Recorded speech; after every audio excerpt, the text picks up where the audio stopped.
MightyWolfTV.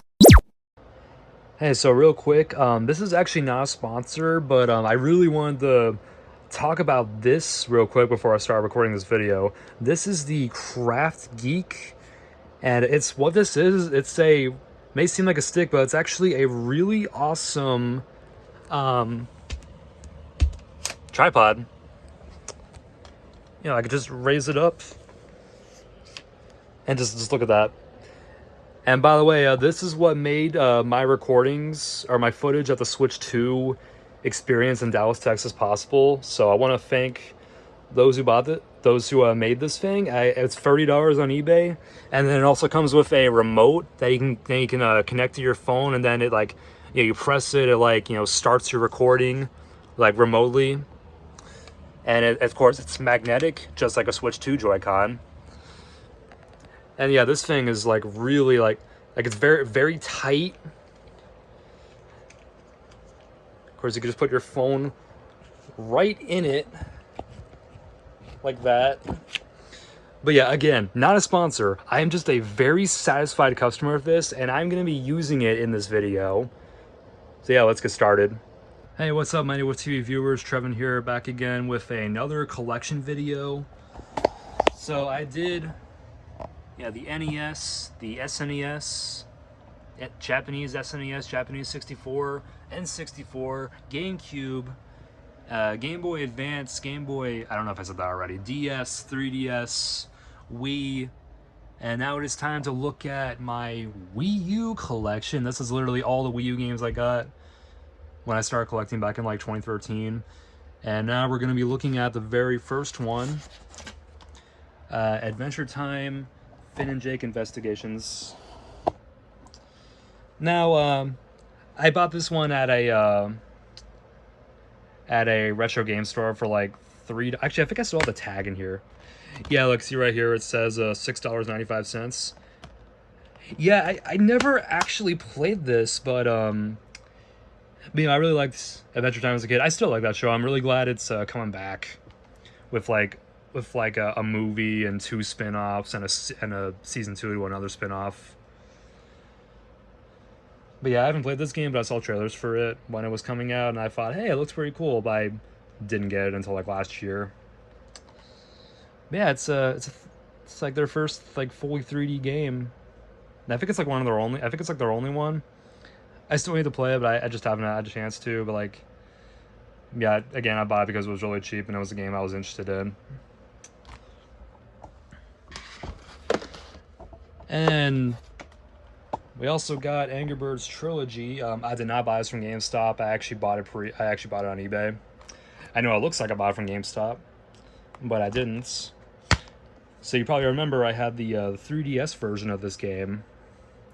That was my first 3DS game. This was one of my later Wii U games. I got this this game I actually got in 2024. It's like pretty darn recently. And yeah, this literally is the 3DS version, but better. Like it's an HD, and of course I like the Wii U version because you could use the gamepad to like sling your birds. It's awesome. I only played it like once or twice on the Wii U though, because it's 2025 now. It's not 2013 anymore. Back when this franchise was booming. I lived that. I loved Angry Birds in elementary school. I was in 5th grade in 2013, by the way. That was also when I got my Wii U. And yeah, I know there's a new movie coming out. I didn't even see the second one yet. I did not see the second one. I probably will. I thought the first one was alright, but yeah, this game was really cool. If you love the classic Angry Birds games, definitely get this, especially on the Wii U. It's also on the Wii 360, Xbox One, PS4, PS3. It's on pretty much everything from that generation. I really wish there was a Switch version, but there isn't. But yeah, I definitely like this game. Just wish they... But yeah, I definitely would say it's the best. This is probably the best version of Angry Birds Trilogy just because the gamepad. And then we got Animal Crossing Amiibo Festival. This game sucks. Okay, that's a little harsh, but I actually bought this back in like 2020, I believe. I bought it brand new. I even got the Isabel and Digby amiibo from it and those free amiibo cards, which I actually have. I don't have the amiibos on me right now, but I have some amiibo cards in this. I keep all the amiibo cards inside this little thing. Yeah, so it came with Rosie, Stitches, and Goldie, and then all the others are just from other packs. I even got a Shadow Mewtwo card amiibo, which we'll get to later. Should I just leave this right here for now? But yeah, basically this is just a Mario Party clone where you don't play mini games. I played it with my mom once, just once. Yeah, we just got. It's just a game I got really bored with right away. It's just, I just didn't care. Yeah, this is also the game that launched all the amiibos with it. Now I have all the Animal Crossing amiibo except for Isabelle in her summer outfit, and then Rover. Those are the only ones I'm missing, but I have all the others. But the one positive about this game though is that it's really cheap, and the amiibos are really cheap too. So if you want some cheap party fun on the Wii U, this game is the way to go. Although I would rather just play Mario Party 10. Yes, I like Mario Party 10. Don't at me. Anyways, let's go on to the next game. Still getting used to this tripod, by the way. We also got Captain Toad. We played for this on the YouTube channel. We played for this on the channel like back in 2022 or 20. No, it was 22. And I thought this game was really cute. It's a nice little spin-off of Mario 3D World. I really liked it. You know, it's just a a cute little puzzle game. Okay, sorry about that. My brother was knocking on the door and he thought my dad was in here. He's not, it's just me. But yeah, back to Captain Toad. So it's a really cute puzzle game, especially if if you like those side stages in Mario 3D World, you would definitely like this game. And what I like about the Wii U version specifically is that it has levels from 3D World, which are only in this version of the game. They're not in the Switch version. I also love in this version you could actually use the touch screen. Like in the Switch version, you just use the it looks like that. You just use a pointer like a Wii remote. Though I do wonder if they're gonna like fix that in the Switch version or in the free upgrade on Switch 2, where you could use the mouse controls. I bet they are. Something I didn't really think of before, but they probably are. But yeah, I remember I bought this game digitally on my Wii U back in like 2015, and I never got far in the game as a kid. But as I got older, actually this channel is where I beat the game for the first time, and I really enjoyed it. It was a cute, fun game. I just really wish they make a sequel on Switch 2, or just the regular Switch. I think that'd be good too. But like, why not? Nintendo obviously remembers it. Oh yeah, and then I got we're starting on the Toys to Life stuff now. Disney Infinity 2.0, and Disney Infinity 3.0. Yeah, you all probably know me as like the big Skylander guy, or at least some of you anyway. And I was always like, oh, Disney Infinity sucks because it's a ripoff of Skylanders and stuff.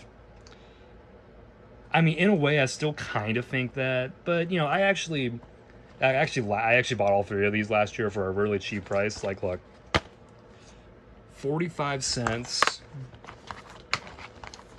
and this one was 95 cents, and then 3.0 was also 45 cents.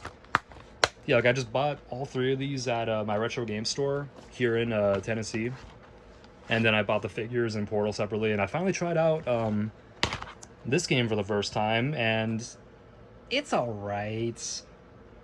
I mean, I do love the aspect of like how you could just you're in like a toy box, and you could do whatever you want. I love those kind of games, but I don't know, like, if you ask me, I'd rather just play Minecraft if I wanted something like that. Because, you know, Minecraft is that, but better. But, you know, I think this game is still alright. You know, like it's a fine Toys to Life game, honestly. I would just rather play Minecraft if I want, like, you know, a toy box like aspect. Yeah, and then 2.0 is basically the same thing. It just has characters from Marvel. And then 3.0 is basically the same thing. It just has characters from Star Wars. And I know 3.0 is obviously the best version of the game because because like all the characters are compatible. And yeah, there's like more stuff to do in the toy box. Really the toy box is like the best thing to do in the game. I never really care for the story mode personally. But yeah, I'll be honest. You know, I gave this game a fair chance, and I think it's okay. I still prefer Skylanders, but you know what? For what it's worth, it's all right. Just put this back now.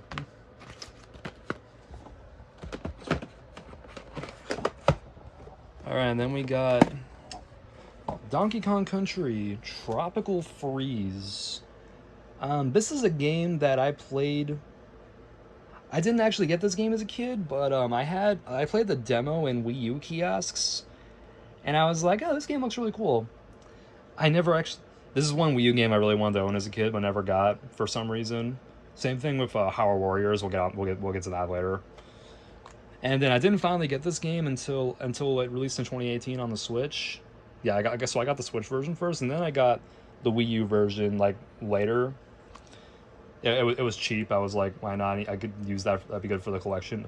I actually don't think I've ever played the Wii U version once outside the kiosk stations in like, uh, I don't know, Best Buy or something, or Target. I think it was Target. It was like Target or Best Buy or both.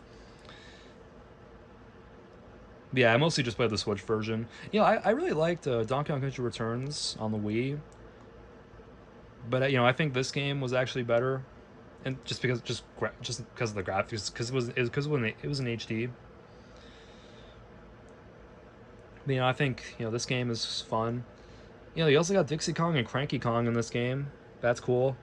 You just had Donkey and Diddy in the other one. Yeah, I really hope the other characters return in Donkey Kong Bonanza on Switch too. I know Cranky Kong's gonna be in it, but what about Dixie and Diddy Kong? Are they gonna be in Donkey Kong Bonanza? And it's also crazy. This is like technically the last Donkey Kong game, the last new Donkey Kong game to have this DK design, the also known as the Rareware Donkey Kong. But yeah, this is a game I never got far in. I don't really have much to say. But I thought you know the graphics were phenomenal for a Wii U game. They still look decent. Honestly, they honestly still look decent. Oh, and speak of the devil, Hyrule Warriors, another Wii U game I wanted to get back in the Wii U's A day, but never did. This is a game I actually bought back in 2024. I actually still have the tag on here, $8.95 at my retro game store. I never played the Wii U version. I just played it on the Switch, so I'm just going to talk about my opinions based off the Switch version. I think the game is all right. There's just like, you know, basically it's a Dynasty Warriors spin-off. There's like a lot of enemies everywhere, and you have to like, you're just like fighting waves and waves and waves of enemies as all these characters. It's pretty cool, but I don't know. It does kind of get boring fast. I don't know why. You know, I remember seeing this back in the Wii U day, or back in the Wii U days, and I was like, oh, this game looks really cool. Like, I thought the graphics were really cool looking. Like, you know, like I was kind of just, you know, I was kind of just itching for like a modern Zelda game because like I didn't have any Zelda games on the Wii U at that time. I didn't get any until like after the Wii U ended. But yeah, I definitely have I sort of have a soft spot for this game, but I just didn't play it much. Yeah, and I feel like my copy has like some light damage. Like you look at the Nintendo Network logo, it's like kind of a lighter orange. Yeah, I think there's definitely some like light damage on this. I don't know what it's called. Like some light kind of absorbed the color on the front. The back looks fine. But yeah, basically it's just a hack and slash game where you're like fighting a bunch of like, you know, bokoblins at once, like has multiple characters. It's definitely a cool concept. And of course, you know, there's a new one coming out on Switch 2 at the end of this year. I'll probably get that, but yeah, I still need to play for Age of Calamity. Didn't beat that game at all. Let's go ahead and talk about one of the best Wii U games ever, Mario Kart 8. This is a game I actually got like close to when it came out, like definitely the same year. I think it was like I think it was even the same month. I'd have to look back at the playtime records or whatever. But yeah, this is a game. I'll be honest, I didn't really play the Wii U version that much, but you know, I got it back in the day. I definitely played it quite a bit. You know, whenever I had friends over and we just wanted to play a multiplayer game on the Wii U, this is like one of the games that, you know, pops up in my mind. It's like, oh, let's play a Mario Kart 8. You know, I definitely got some playtime out of the Wii U version, but not a lot. Like, I'm honestly ashamed to admit I did not play the Wii U version of this game that much. Now, the Switch, now 8 Deluxe on Switch, I played the living heck out of that. Like, I put like almost 200 hours into that at this point. Yeah, like I got my money's worth out of that. But yeah, I can't say the same about 8 Deluxe or 8 on Wii U. I didn't even buy the DLC back in the day. I waited until like the eShop was shutting down to finally buy the DLC for the Wii U version. But yeah, no, this game was still really cool. I thought the anti-gravity was kind of cool for the time. You know, the graphics look nice, and you got these new items that you could use as well.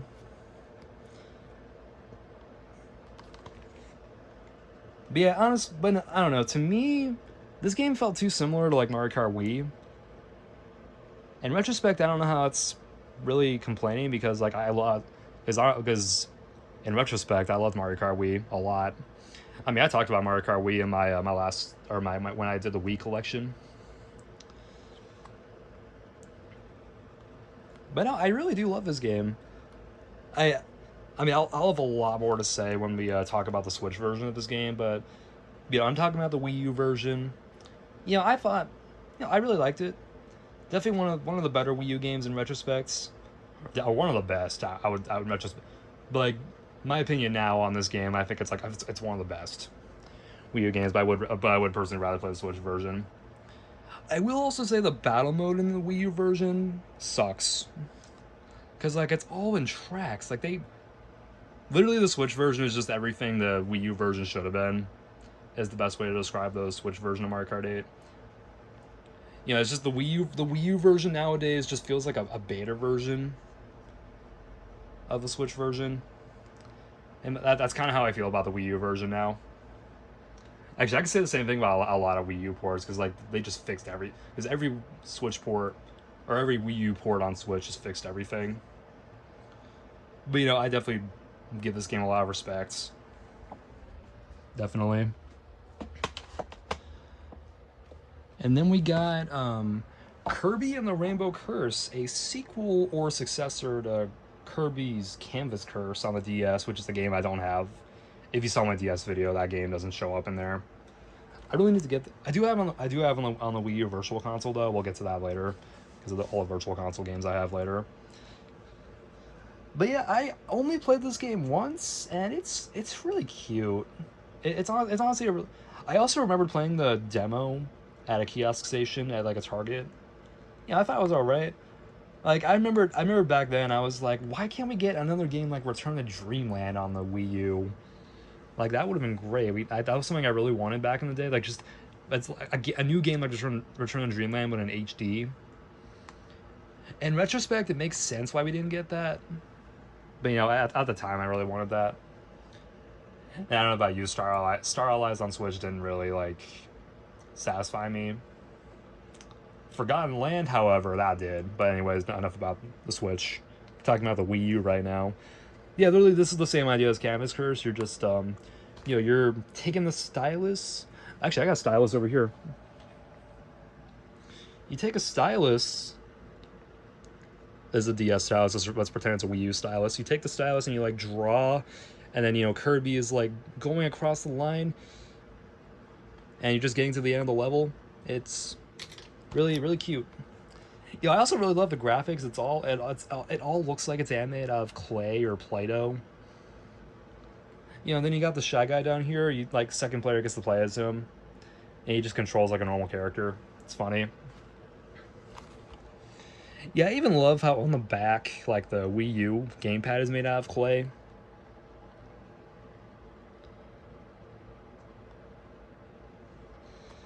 But I thought I didn't play much of this game. I definitely need to, but from what I played, it was really adorable. Just really, I also just love I just love the art style. I really hope that they put this on the Switch too, and they use like mouse controls. Like that's something that really needs to happen, honestly.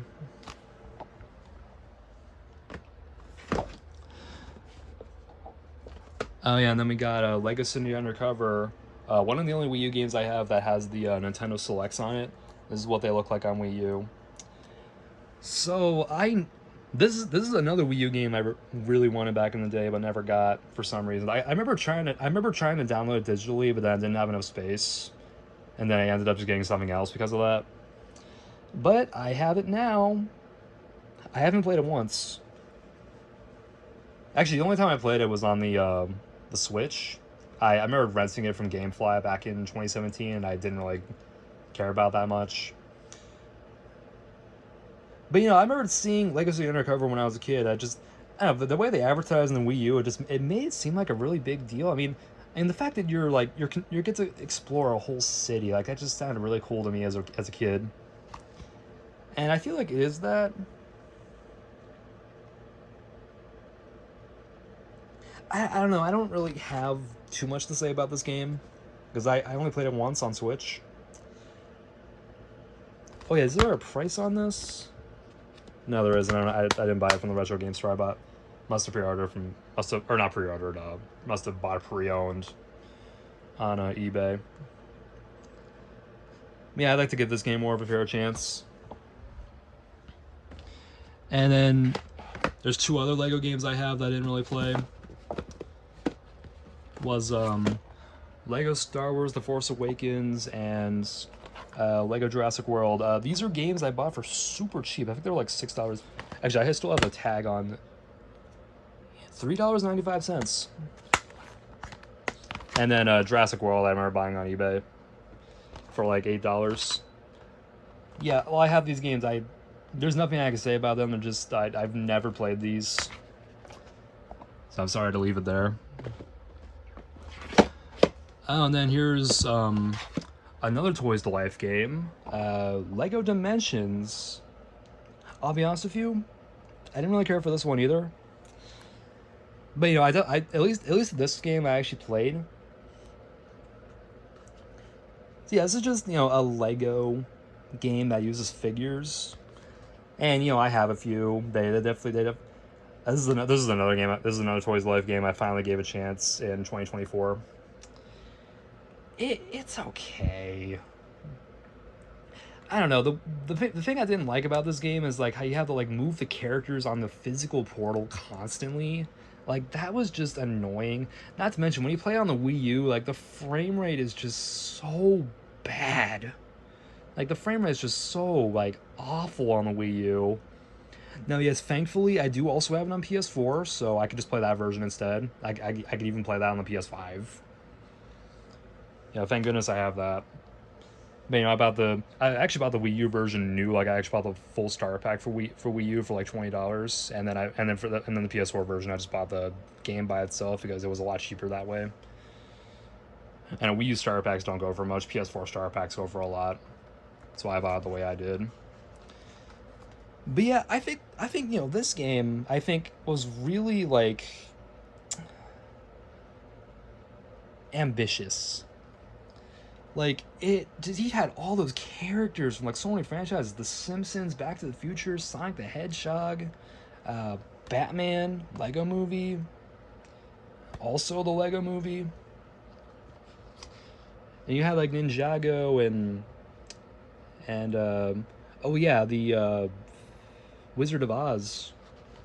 I remember that was the only level I remember. I kind of got bored of it after like the first or second level. I just didn't really. Again, I was playing this in 2024, like after the hype had like drastically died down. for this game. I still really want to play the Sonic level. That's something I would love to do eventually, but I don't have the Sonic figure. That's pretty expensive to get. I do have the Simpsons one though. That was actually one of the first figure. Actually, that was easier to get. I think it was like $20 new for the Homer Simpson one.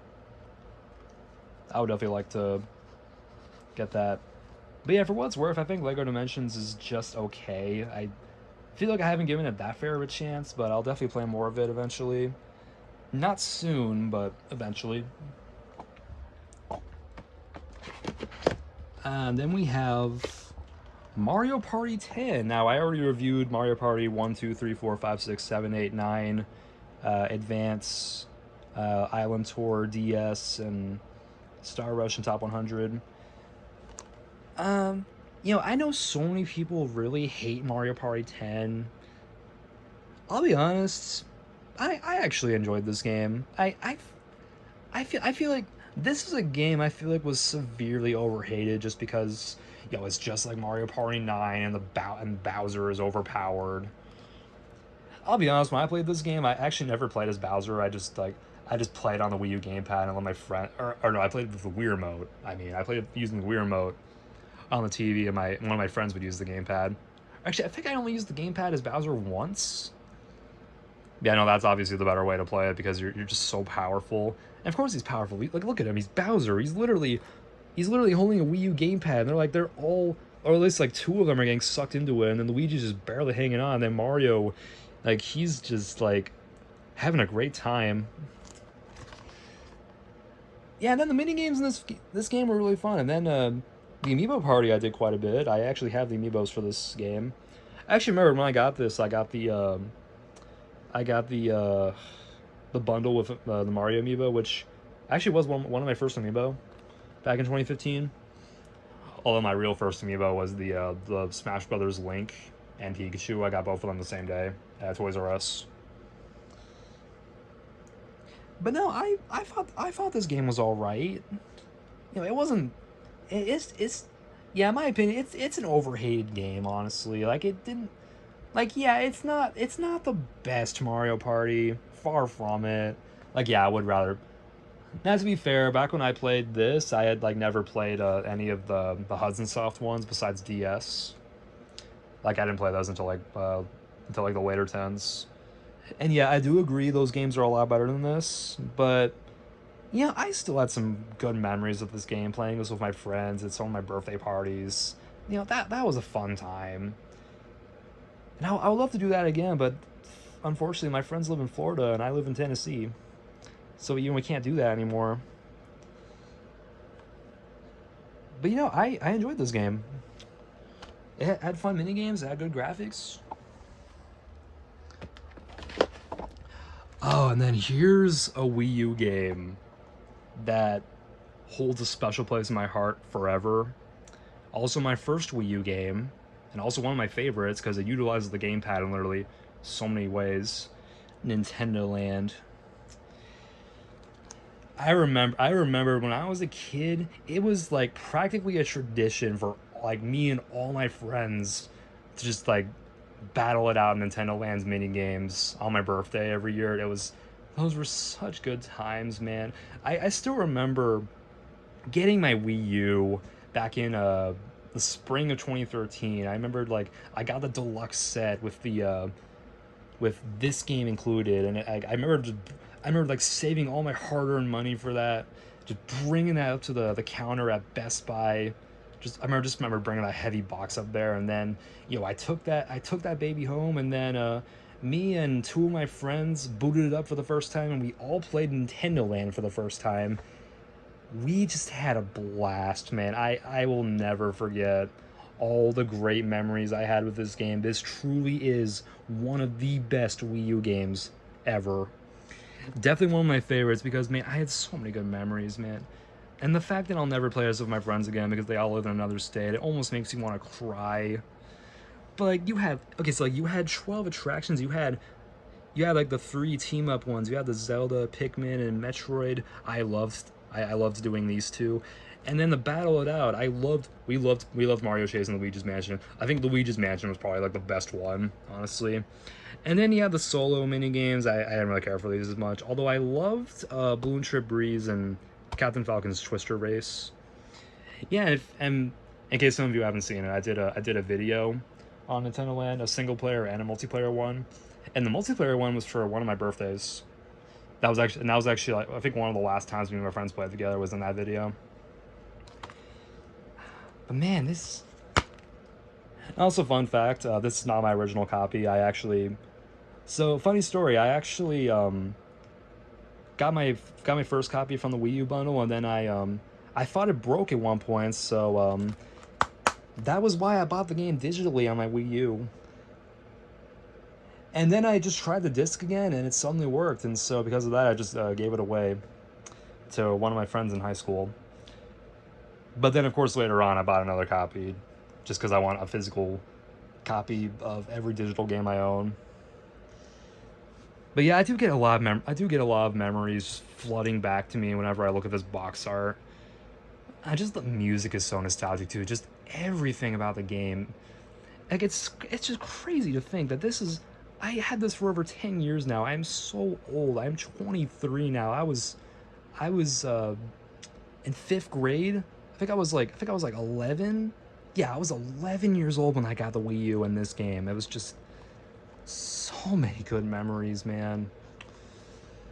If you have a Wii U and a bunch of friends just wanting to have a good time, just please do yourself a favor and play this game. It is so fun. And the next game I got is Mario Tennis Ultra Smash. I have not actually played this game before, but from what I saw from people on the internet, it looks pretty lame. It's just like, I don't know, you just got these very bland, boring boards, and the main gimmick is that you turn giant, and it's not very balanced. I mean, the graphics are good, but it's still pretty basic. I don't really have much to say about this game, except that I got it for $25. But yeah, why did I buy it? It was for the collection, and it was cheap. And plus, it's Mario. I want to get as many Mario games as I can. And the next game I got is NES Remix Pack. Technically speaking, this is a compilation game of NES Remix and NES Remix 2. It's also got the original Super Mario Bros. Reverse and starring Luigi, and complete in the Nintendo World Championship Remix. What, you mean this? Yeah, so basically this was what came before that. It's NES Classics Return with a twist. So basically they took all the NES games and they kind of gave you like a bunch of these bite-sized mini games out of them, and they're like they change up the game. It's really cool. I always thought this game was really neat. You got you got any of the original NES remix. It's got Super Mario Brothers, Legend of Zelda, Donkey Kong, Mario Brothers, Balloon Fight, Excite Bike, Ice Climber, Golf, Baseball, Tennis, Donkey Kong Jr., Donkey Kong 3, Pinball, Clue Clue Land, Urban Champion, and Wrecking Crew. Then NES Remix 2, you got Super Mario Brothers Free, Metroid, Kid Icarus, The Adventures of Link, also known as Zelda 2, Punch-Out, Ice Hockey, Dr. Mario, Super Mario Brothers 2, Wario's Woods, Super Mario Brothers Lost Levels, NES Open Tournament, Golf, and Kirby's Adventure. Now, keep in mind, the full games aren't included in these. It's just, bite-sized challenges from all these games. They basically, I think these are all basically ROM hacks. I don't really know how they did it, but it was still pretty cool. And some of you may remember I talked about the 3DS version of this, NES, or Ultimate NES Remix. This is essentially the original version, but yeah, like I said, it's a compilation game featuring the first two. And I also love how the disc is an NES cartridge. That's really cute. And this is honestly a game that really could have used a Switch port. I know people are saying, "Oh, but NES World Championships or Nintendo World Championships NES Edition is the sequel or successor to this." No, that's just like speedrunning challenges. This was actually like changing up the game. This is better. I just want to say this is much better. Like yeah, it's just. I'm also surprised they never did an NES or I mean, I'm sorry, they never did an SNES remix. That would have been really cool as well. But yeah, I really hope they port this over. And those you were saying World Championships is the successor. It's not. Oh yeah, and then we got New Super Mario Brothers U. This was the game that made me want to get my Wii U in the first place. So I loved New Super Mario Brothers Wii on the Wii like so much. I actually 100% the heck out of that game. I got like all the coin star coins and everything. I even did it in World 9. It was pretty hard, but I actually did it. And when I heard they were making a new one for a new console, I had to get the Wii U. And many people were saying, "Oh, you wanted a Wii U for a game that's very similar to New Super Mario Bros. Wii?" And to that I say yes, because I loved New Super Mario Bros. Wii a lot. And I'll be honest, I didn't like this one as much, but I still enjoyed it. But yeah, this is very similar to New Super Mario Bros. Wii. It's just in HD, and you got the new Acorn power up, and you also got the Baby Yoshi's Return from Mario World, and yeah, you could use the gamepad to place blocks. That was kind of a worthless feature. And you can also share your game experiences with friends by posting messages straight to the world map with Miiverse. Anybody remember that? Basically, Nintendo's social media. I think they got to use that before it shut down. But yeah, this is the game I really wanted my Wii U for. So I don't know if I told a story about this. So I got my Wii U in the spring of 2013. I got Nintendo Land with it. And then literally one day later, I went to get my haircut, and then and my mom bought this pre-owned as a reward. This is the same copy, by the way. Is the sticker still in the... No, I don't have the sticker. Unless it's inside the... No. That's a shame, I don't have the sticker. But yeah, this is the same copy that I got in 2013. I remembered I never got to try out this game beforehand, and then I still remember literally as my mom was buying this game, they had a demo station that had this game playable, and I was like, oh, now I can finally play it. And it was pretty cool. Like I was playing the demo like literally as she was buying it, and then I went home, and then one of my friends came over, and we played this. It was really fun. Yeah, and literally the day before, me and my two other friends played Nintendo Lands, and when I got my system. But then it's crazy that literally one day later we get this, or I get this, just in a Sunday afternoon in 2013. It's spring 2013. But yeah, I'll never forget. I had some great memories of this game. I even remember, bringing my Wii U on road trips, and I would like plug the Wii U into like the car, and then I would just play on the gamepad. And I remember like playing this game on a road trip. It was pretty cool. And then I would hook up the Wii U to a TV when I was at a hotel. That was awesome. All right, and then we got Paper Mario Color Splash. I have not really played this game that much. Just a little. I will say though, like I know this. I know a lot of people on the internet say this game is pretty mid. But I'll be honest, I thought the graphics were incredible. Like I remember seeing this back when it came out. In fact, I still remember seeing my Wii U, to see the blue light in the home menu, and then you press that, and it says like Paper Mario Color Splash is available now. I still remember seeing that. And remember when the Wii U got those notifications? They don't anymore. Like like on the quick start menu and stuff. So yeah, this game was essentially very similar to Sticker Star, but it was on the Wii U and it was in HD. Like I remember seeing the graphics and I was like, wow, this looks impressive. Especially this one part where like you can't really see it just from the picture, but like this this part is like kind of curling up and chasing you. Pretty cool. I know this is a game that'll probably never come to Switch because of how much it relies on the gamepad. Doesn't rely on it as much as like Nintendo Land or Game & Wario, but it still relies on it enough where you can't play it without it. Yeah, I always loved how colorful this game is too. You also got this little toad here. My colors! Yeah, you gotta recover the stolen colors of Prism Island. So basically that's the story. The Shy Guys are like sucking the color out of everything, and Mario has to use the bucket to get the colors. Yeah, I don't have too much to say about this game other than the fact that the graphics are absolutely stunning.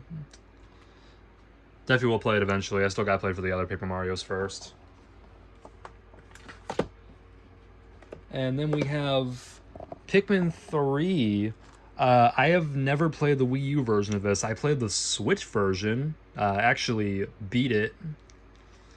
Or I pretty much 100%ed the or 95%ed the Pikmin 3 Deluxe on Switch. So I'm just gonna give my opinions based on the Switch version. This game is incredible. I love this game. It's so fun. The graphics are stunning, especially for a Wii U game. Like this one of those Wii U games that aged gracefully. Yeah, and then you got these rock Pikmin. They're so cute and powerful. And then you also got these flying pink Pikmin, which kind of break the game, but they're still really cool. Yeah, those are the only types of Pikmin. There's no purple and poison or no purple and white Pikmin in this game. I mean, they're in the game, but they're only in like this one mission, from what I remember. And then you had 3 leaders to play as. You're not playing as Olimar and Louie anymore, or not Charlie. I forget the third guy's name in Pikmin 2, but you don't play as them in this game. You play as Alf, Brittany, and Charlie. And then but yeah, it's essentially another Pikmin game where you're trapped on a deserted planet and you gotta like survive. You know, literally every Pikmin game's the same way. Although they put a twist on 4, but it's still essentially the same game. But yeah, I have played and beaten all the Pikmin games. But yeah, this was a Pikmin game I thought was really fun. I would say if you're a newcomer to the Pikmin series, I would say Pikmin 3 is actually a great game to start with.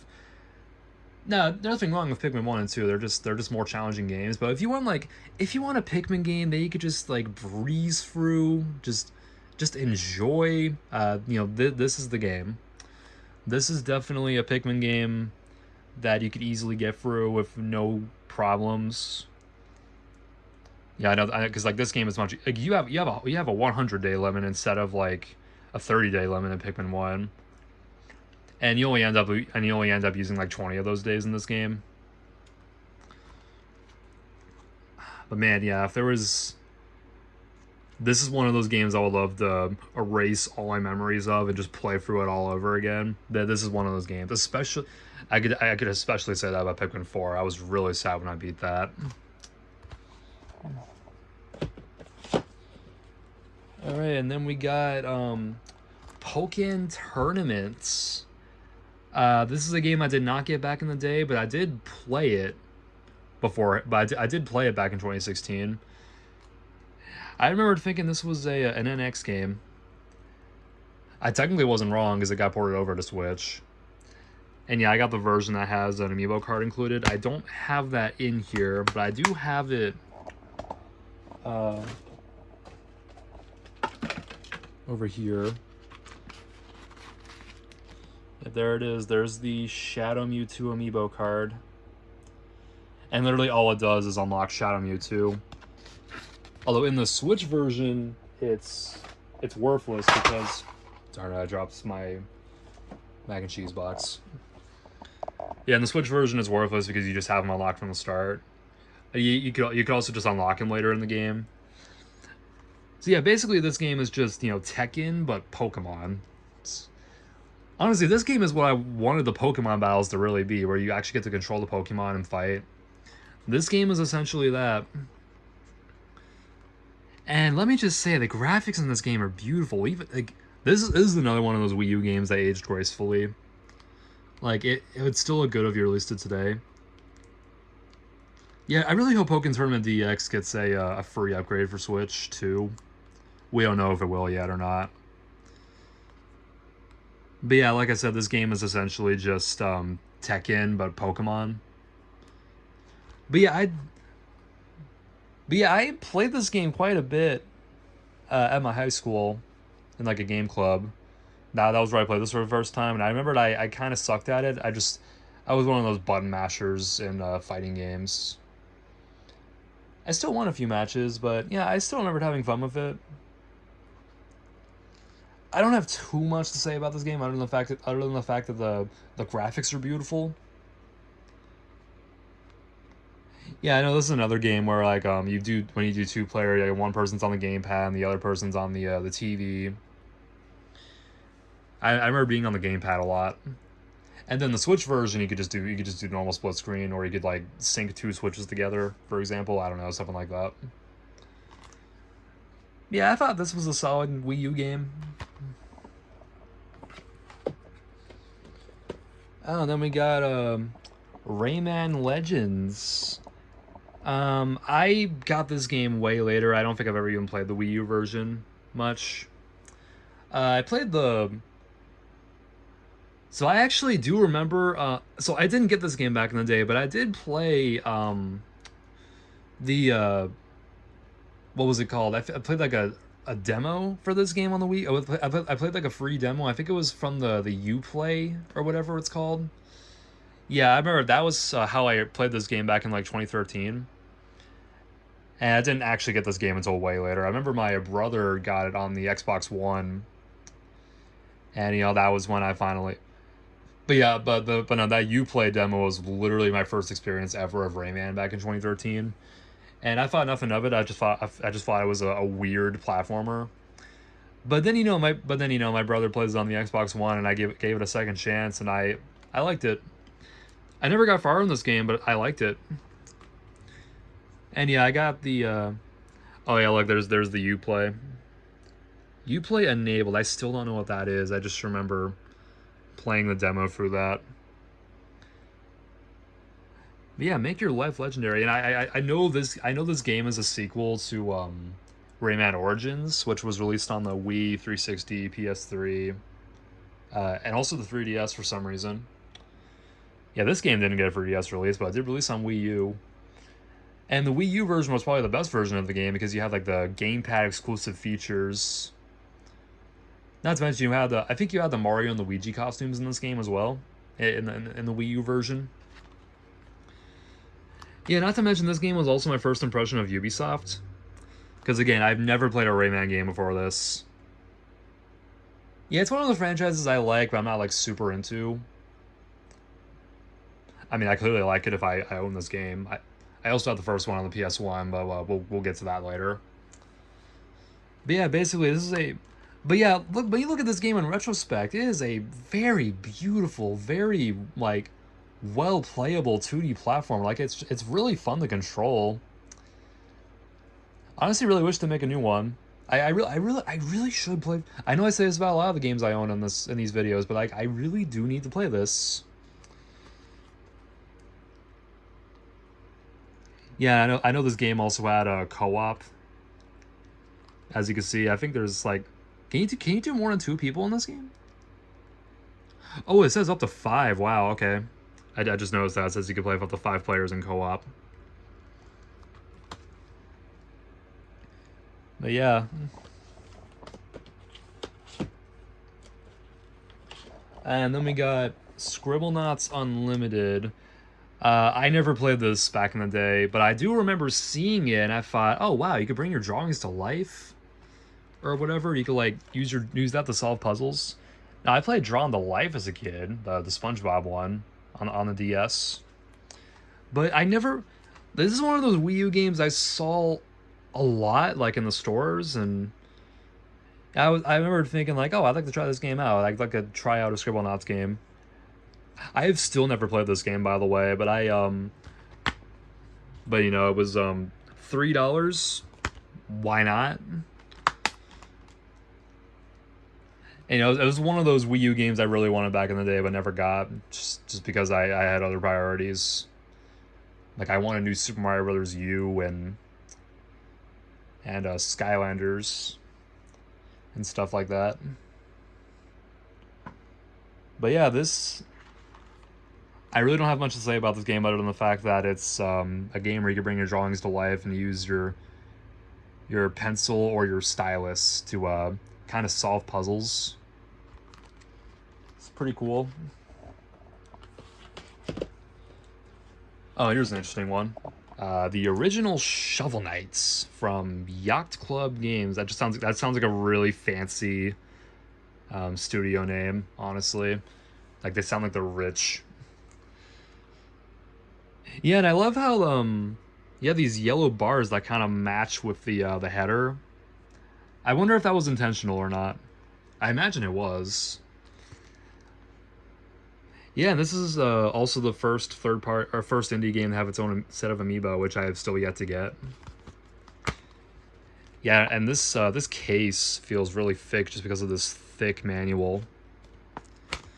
Yeah, this is the game I bought pretty cheap on eBay. That was the first time I ever played a Shovel Knight game. Yeah, I heard so many great things about this game, and I tried it, and it was so charming. Like the entire game was sprite based and everything. It really felt like a Super Nintendo or Sega Genesis game from the '90s. I feel like that's what they were going for. It's the 2D platform where you control this guy and he uses a shovel. You can like dig and get treasure and stuff. It was pretty cool, and the music was a joy to listen to as well. I've only played the first level and a little bit of the second, but from what I played, man, this I could see why I got a lot of praise. But yeah, let's go shoveling. With vibrant graphics and pitch-perfect gameplay, Shovel Knight breaks new ground in this 8-bit adventure. Becomes Shovel Knight, wielder of the shovel blade, as he runs, jumps, and battles in a quest for his beloved, or his lost beloved. Take down the nefarious knights of the Order of the No Quarter and their menacing leader, the Enchantress. Uphold the virtues of chivalry, earn relics and riches, and discover the true meaning of shovel justice. Yeah, and you can see yes, this was the first level. As you can see, it's very very retro-like. Yeah, I know for some reason 2D sprite games were very popular in the early 10s and or mid 10s also, but like this game was definitely a good example of that. Or at least like the 8-bit stuff. Yeah, I know it says 8-bit, but it's more, but like it looks better than an NES game. It looks like a Super Nintendo game, honestly. This game probably could run a Super Nintendo if you tried. If they like I'm sure if they compressed the heck out of it, they could make it run on a Super Nintendo. Like how they got Sonic Mania to run on a Sega Saturn. I think I saw something like that. But yeah, this game was pretty cool. And of course, we cannot talk about the Wii U without talking about some of its best games. The Skylander games. Yeah, as you can see, I have every Skylander game released for the Wii U. I've actually these three I've had since launch. Got this one the year it came out. Got this one when it was so recent. And the Spyro's Adventures on the Wii. That you know what? Let me get that. Boom, complete collection. But anyways, yeah, I want to talk about the Skylander games on Wii U. I've already talked about you know, this, and this, the Wii versions in my Wii collection video, but you know, I want to talk about my experiences with the Wii U versions of these games. So, Skylanders Giants, so this game I got for my birthday back in 2013, which was like less than a year after it came out. So this game was pretty recent when I got it. And then that same day, one of my best friends, Bryant's, got me this copy of Spyro's Adventure with it, and he gave me his 5 figures because he was done with it. He was temporarily quitting the series, but then he got back into it later on. But yeah, I already talked about Spyro's Adventure in my Wii video, so I'm just gonna talk about Giants for now. So yeah, this is a game I remember seeing commercials for a lot. I didn't think much of it back then, but I thought it was pretty cool. Yeah, I remember seeing commercials on like Cartoon Network or something. And then, I had some friends that were into this series as well. So it was clearly popular. It wasn't like it wasn't one of those no-name franchises that like you would see on TV like once in like 2013 and never again. No, this was much bigger than that. Like this was seen as like some of the Wii U's biggest holiday titles.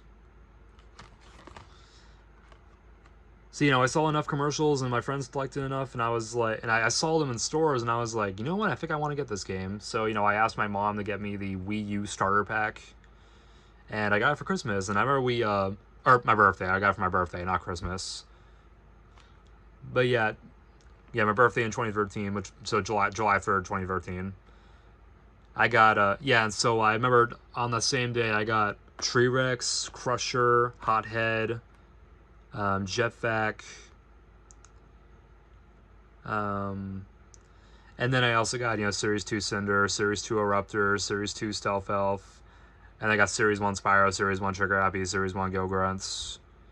So I got these 3 giants. I also got Swarm. So I had 4 giants right from the start, and then I also had actually no, I think that was it. It was just 11 characters or something. And I remember at my birthday party that year, I remember we all played it. I remember we all was doing I remember me and another person doing co-op. And then everyone else was just watching. I still remember T-Rex was the very first one I used. I still remember how cool it was. Like, oh, he's glowing up. Like, I didn't even know the characters can glow on the portal like that. And that was the big gimmick of the Light Core characters. And the rest was history. I wasn't crazy about the game at first, but as I kept playing it, I enjoyed it more and more. Especially after playing the first game more. Like I started playing this one, and then I started getting like all 3 stars in levels, and that was when I really started to enjoy it. And then before you know it, I just kept buying more and more and more figures. Or I was a kid back then, so I was really earning more figures. Wasn't necessarily buying them myself. I probably bought like half of them. Yeah, I still remember buying a few of them at like GameStop. I remember buying the Chop Chop Shroom Boom Dragonfire Cannon Battle Pack like right after that. I also remember buying Series 2 Lightning Rod earlier on. And Thumpback. Yeah, those are some I remember getting earlier on. I don't know. I always felt this game was great. I know a lot of people say this is a weak sequel to Spyro's Adventure, but I always thought this was a great game. And I loved this game so much that I looked at my Wii U play records, and apparently I put more hours in the Skylanders Giants than any game on the Wii U. I didn't even realize. I forget how many hours I put into this, like a few hundred, honestly. Like I kept replaying this game a lot, and I kept like raising certain Skylanders in this game. Like I just played the living heck out of this game. Another cool thing to notice about this game, it was a Wii U launch title. Like it was a port. Like it was already on the Wii, 360, PS3, and 3DS beforehand, but they ported it over to the Wii U and made that a launch title. Similar to how they ported over Imaginators to the Switch and made that a launch title on the Switch. Which, yes, I do have that, by the way. Bought it new back when it was out. But yeah, I really enjoyed this game. And then Swap Force was coming out that same year. Like it was already announced by the time I got this game. But Giants was still the newest game. And I just remembered waiting for Swap Force for a long time. I remember like just the idea of like them swapping together was so cool. And I remembered this game released on the same weekend as Pokemon X and Y. I probably talked about this already in my 3DS video. And so I remember X and Y released on a Saturday, Swap Force released on a Sunday, and I had a choice to get X and Y at launch or Skylander Swap Force at launch, and I chose X and Y. and I would get the other one for Christmas. So I got Swap Force on Christmas in 2013, and I got so many figures with it as well. I was so happy when I finally got this game, and I can't believe that was almost 12 years ago when I got this for Christmas 2013. I got Mario 3D World on that same Christmas day. I'll get to that later. I'll get to that later in this video. But yeah, I remember at the time I didn't like Swap Force as much as Spyro's Adventure and Giants. But looking back in retrospect, I could say this is one of the best Skylander games ever made. Period. It's like Vicarious Visions, man. They knew what they were doing. They made some of the most beautiful games ever. Yeah, they also did the Crash trilogy on PS4, and they also made Crash Team Racing Nitro Fueled on PS4 as well. Oh, those games are also on Switch. But yeah, I played this a lot. I played this almost as much as Giants, actually, back in the day. Yeah, and this was like the first Skylander game that I just could not 100%. I tried, but I just couldn't. But yeah, one thing I loved about this game so much is like there was so much to do. There was so much content. Like you would not get bored of this game very quickly, like with some of the later games. Yeah, and there were also so many characters. Yeah, there's no thing inside that shows the characters, but here's some right here. You had like Swap Force characters, new Lycor characters, Series 3 characters, new Series 2 characters, and then of course new characters in general. And you also had adventure packs, which returns after being absent in Giants. It was weird that we didn't have adventure packs in Giants, although we could use the ones from Spyro's Adventure. There were only 2 adventure packs and 2 battle packs. This was also the last game to have a battle mode, by the way, which officially makes this the best Skylander battle mode experience. Although Giants has more stages, this has more characters you could use, but this one has more stages. That kind of a debate which game has the better battle mode. But yeah, I always thought Swap Forces was fun. I played that a lot. You know, I would have friends that would come over and bring their Skylanders. I would like bring my Skylanders over to their houses, and we would like battle it out together, and just play the story together. These games were always a fun time to play back then. I will never forget it. And then you got Skylanders Trap Team. This one I actually got the day it came out. Yeah, I started getting my Skylander games at launch ever since this game. So I remembered I pre-ordered this at GameStop, and yeah, I got the dark edition for the first time. By the way, Swap Force was the first game to get a dark edition. This is the one I actually got the dark edition for. I got, you know, the dark snapshot, the dark food fight, the you know, dark wildfire, and then I got a grass trap, water trap, and then the chaos trap. Yeah, just the fact that you can capture chaos in this game really made me and everyone else think like, oh, is this the final game in the series? It wasn't, but in retrospect, it might as well have been, because you know, I feel like if they were to end the franchise, I feel like this game would have left a good note on it. Not saying Super Treasures and Imagineers were really bad games. They just felt kind of unnecessary compared to compared to these 3.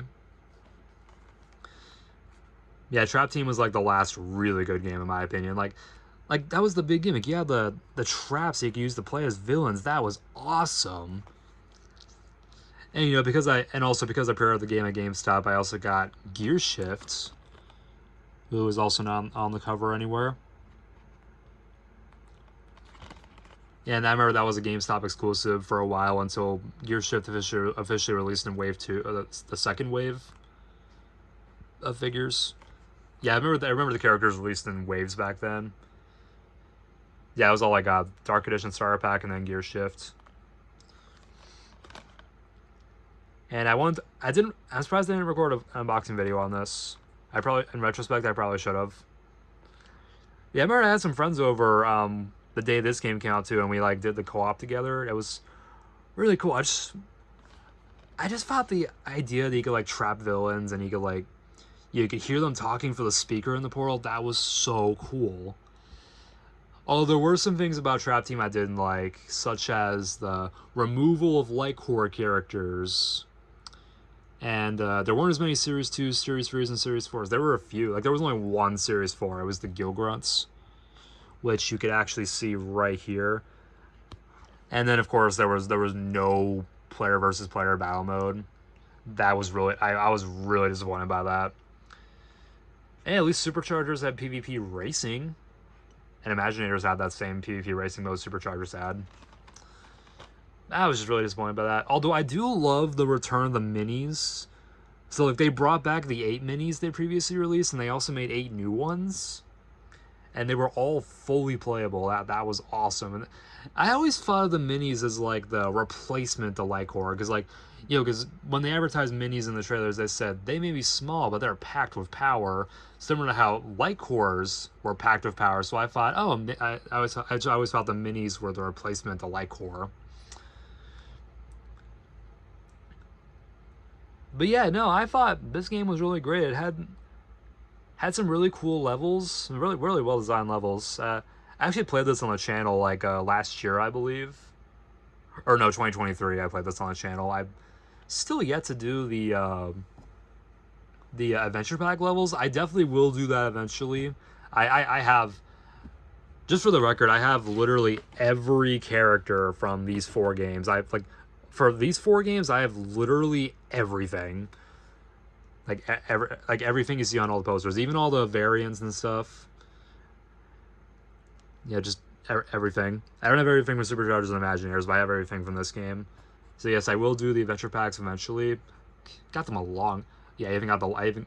Oh yeah, that was another thing. This game introduced the light and dark elements, which I thought was really cool at the time.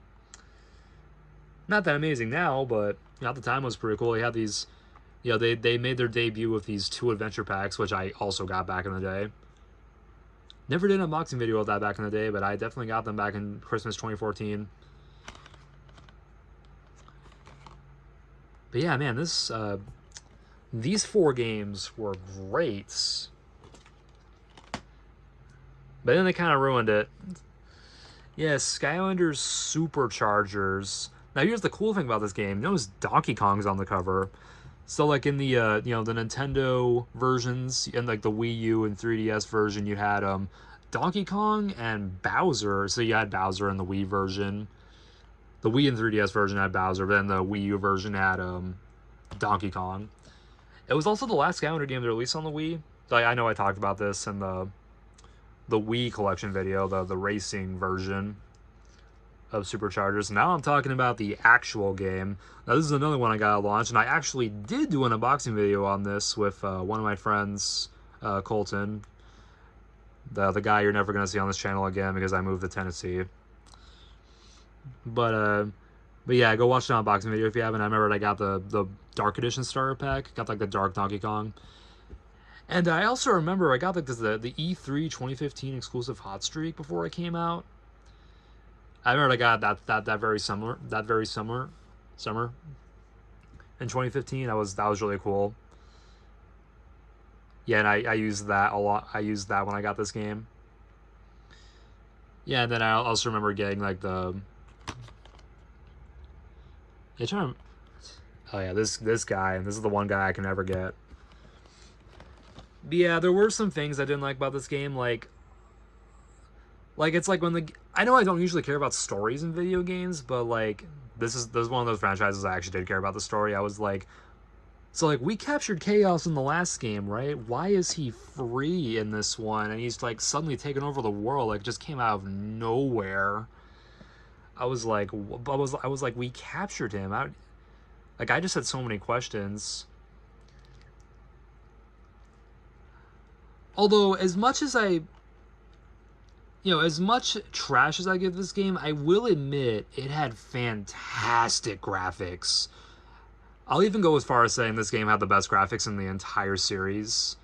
Yeah, this is another game by Vicarious Visions. So yeah, they kept swapping developers. You had Toys for Bob, Vicarious Visions, Toys for Bob, Vicarious Visions, Toys for Bob. But yeah, that's why this game looks so good. But yeah, one thing I didn't really like about this game, like, yeah, You also don't have the PvP battle mode in this game either, but you had PvP racing, which I thought was pretty fun. I'd rather just play Mario Kart 8, but you know, this game was good too for that. I remember doing a few online races back in the day. Can't do it anymore. I doubt anybody's gonna play it nowadays. Oh yeah, and look, there's Diddy Kong. Yeah, I'm honestly surprised that in Mario Kart World, the one that's coming out, they didn't give us that. Like, why don't we have that outfit for Donkey Kong and that other outfit for Bowser? That would have been really cool to see a Scoundrels reference like that. Just the costume and maybe the card as well. That would have been really neat. I still thought it was weird. Why Donkey Kong and why Donkey Kong and Bowser specifically? I just thought that was really weird. Yeah, it was also cool that Donkey Kong and Bowser were also amiibo.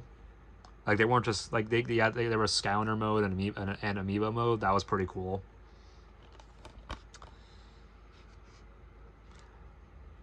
Yeah, I still remember there were a few quality of life improvements in this game. Like yeah, one thing there were a few things I loved about this game that none of the other games had. Not even Imaginators had these improvements. You had online multiplayer. That was awesome. You could like use your own Wii U gamepads and use your own characters from the comfort of your own homes. That was awesome. And then they also had made it so you hold the L button, you teleport to the other player. Because like there were so many moments in the other games where you would get lost or stuck apart. And this game had a feature where you could just like do that. You could just like teleport to the other player in case one player gets stuck. That was awesome. None of these improvements were in Imaginators though. But yeah, honestly, I thought this game was okay. You know, I thought these three were awesome. This one was good. This one was okay. But then you had Scoundrels Imaginators. This was the final Scounder game. I got this one at launch as well. I did a huge unboxing video on this. Spent like $300+ on this when it came out. And then I did a full playthrough of this on the original gaming channel. I'm gonna do another one that's gonna be like more updated eventually. Yeah, that's kind of an outdated playthrough. But yeah, you know, the big gimmick of this game is that you can create your own Scoundrels with these crystals. That was awesome. And then, you know, some of the villains were actually Scoundrels now, which I thought was kind of weird, but also kind of cool at the same time. And then the other cool thing about this game is they brought back Crash Bandicoot. That was awesome. And unlike Superchargers, Crash Bandicoot was he worked in all versions of the games, whereas in Superchargers, Donkey Kong and Bowser only worked in the Nintendo versions. But yeah, Crash Bandicoot worked in every version of the game. That was the only time we ever saw Crash on the Wii U. Yeah, many people don't even realize that this was the game that technically marked Crash's return in the 2010s. And for his, this also came out during Crash's 20th anniversary. That was cool. Speaking of which, Crash's 30th anniversary is next year. I wonder if they'll do something then. Probably not, considering how Microsoft bought Toys for Bob. They need to stop buying out companies. Like, I doubt we're ever going to get a new Scounder game now because Microsoft bought Toys for Bob. That sucks. But yeah, I'll be honest, like, this game wasn't terrible, but it was kind of mid. I don't know. The story was kind of weak, and it just felt really silly. It just like toned this game down so much. That's like the first few games, they were like meant for preteens, you know, like this was for like little children basically. Not only that, but the game was also super easy, and I don't know. I remember when I was playing for this game for the first time, I just felt kind of bored playing through it. I just didn't enjoy it as much as I did with the other games. I don't know. I know a lot of people say it's like I know a lot of people say this is a great game, but I don't know. I wasn't crazy about it. And then, you know, this was the only Scounder game they actually put on Switch. It's like when the Switch launched, they had this game being ported over. I actually bought that starter pack back in the day. We'll get to that when I talk about the Switch version of this game, and like maybe a year or less from now. But yeah, I don't know. It's like Imaginators is okay, but it just does not do the series justice as a finale. This didn't even feel like Trap Team felt like a finale. This didn't really feel like a finale. It just kind of felt like, it kind of opened itself up to more games and it was just canceled. I feel like Trap Team would have been the proper conclusion to the series, where Superchargers and Imaginators were just unnecessary sequels. I mean, I definitely got a kick out of Superchargers, but Imaginators, I don't know, was kind of... I mean, creating your own Skylanders, that was probably the best part of the game. The rest of it was just meh. And of course, no online multiplayer, no being able to teleport to other players, no... oh yeah, and your magic items from the last games are not worthless, your traps are not worthless, your vehicles are not worthless. They just give you money in this game now. That was super lame. Yeah, no PvP battle mode. PvP racing is in this game from Superchargers, but it's the same. That's literally all you could use the vehicles for. Yeah, I don't know. They really dropped the ball in this game, in my opinion. And it's a real shame because I really did enjoy this franchise as a whole.